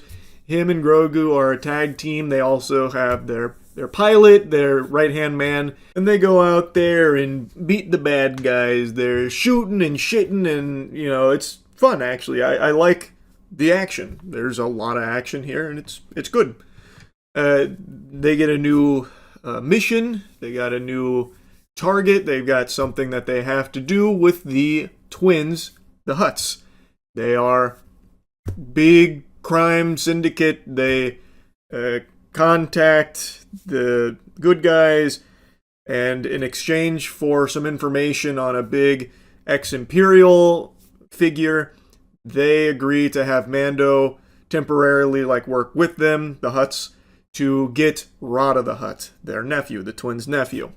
So that leads us to the meat and potatoes of this, where he goes to this new world and finds Rada the Hutt, and he's yoked. This guy's fucking juiced to the gills, and he's fighting in the pits, and Mando has to try and rescue him, but he doesn't want to be rescued. Turns out he doesn't want to be anything like his father. The fact that he reminds you of fucking 4 times throughout the film, he's like, I don't want to be like Dad.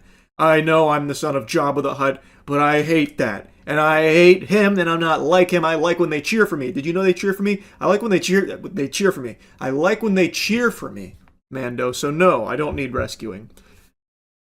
Ultimately, he needs rescuing.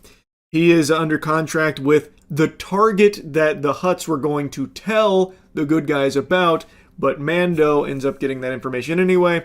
So then he gets the target, brings him back, and this ends up with the Hutts believing they've been betrayed by him. So then they hunt down Mando, getting a bounty hunter on his ass who outplays him, fucking checkmates him, separates him from Grogu, also captures Rada the Hutt. He is being tortured. And I'm sure I don't need to recap everything that happens. You could probably piece together the breadcrumbs here on where it goes. There's no big surprises here or anything. Now, the thing is, when you start like actually thinking about what's unfolding, it's pretty fucking nonsensical. Also, Mando gets knocked out, like he goes unconscious, I think 5 times. Unironically, I think it's 5 times. Once with gas, when he was trying to save Rada, and Rada's like, I don't want to be saved, you're not listening. So then gas comes out, knocks him out. Once when he gets electrocuted by the bounty hunter the first time outside of his house after he has Grogu, as well as like some like Babu Fink characters. I don't know what those aliens are called, but they're like basically this movie's equivalent to the fucking Minions. They just have like high pitched voices going like, we gotta go this way, then we go that way, that kind of stuff. So he got knocked out there when the bounty hunter got him there. He then woke up on the ship to have a couple of words with the bounty hunter, got knocked out again, and then he got knocked out one more time after being poisoned by the creature under the Hutt's lair when they captured him. But I also think there was one more that I'm forgetting. So he spends a good chunk of this movie unconscious, which is, you know, makes me question, is he really the most like elite bounty hunter there is? You know what I mean? He keeps falling for it over and over again. It's like they keep getting him with the pull my finger gag.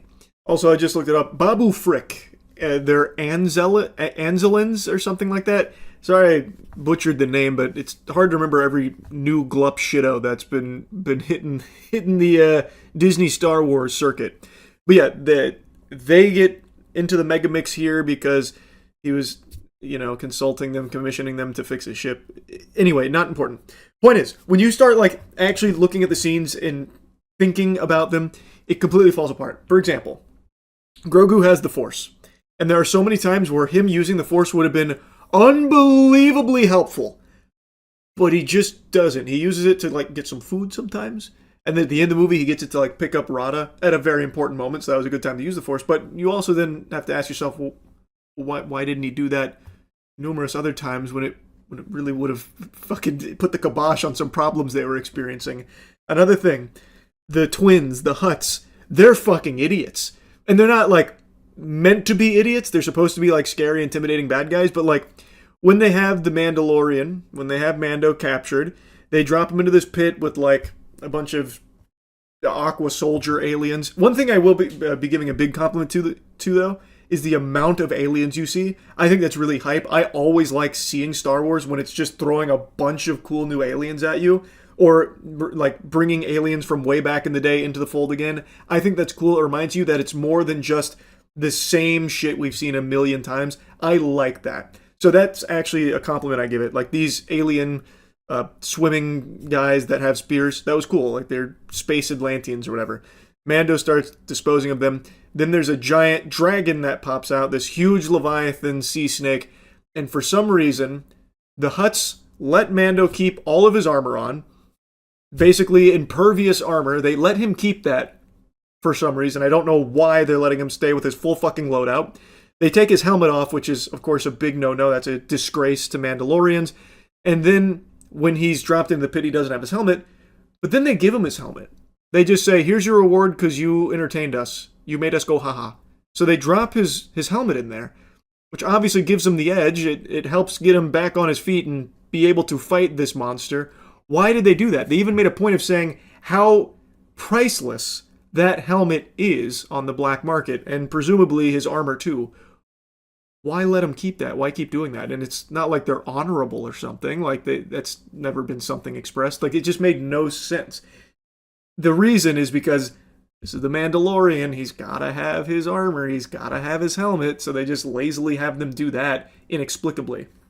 And then Grogu and the Anzellans, they somehow were able to find Mando at the twins' lair. Convenient that they found him there, and then they blew up the pipe there so that way Mando could escape. But he did get hit by the Leviathan, which poisoned him, which was killing him. And then he passes out, and Grogu then goes on his own solo adventure where now he has to fend for himself without Mando being there, which was kind of cool to see. And another thing I really like is the puppetry. I like that it's not just CGI. I said that from the very beginning with Baby Yoda. I think that's very cool. And they do have that as well with the mechanics, the Anzellans that travel with them and became a pretty important piece of this film. They look cool.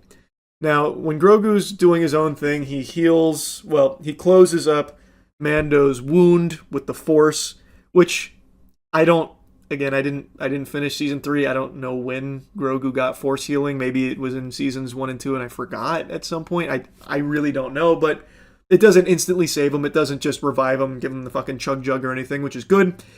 But how he does revive him is in this desolate area, devoid of life, he happens across an alien catfish guy who's fishing, and so Grogu starts stealing his fish, and then the catfish guy decides to, for some reason, like, put his ass on the line protecting the little guy.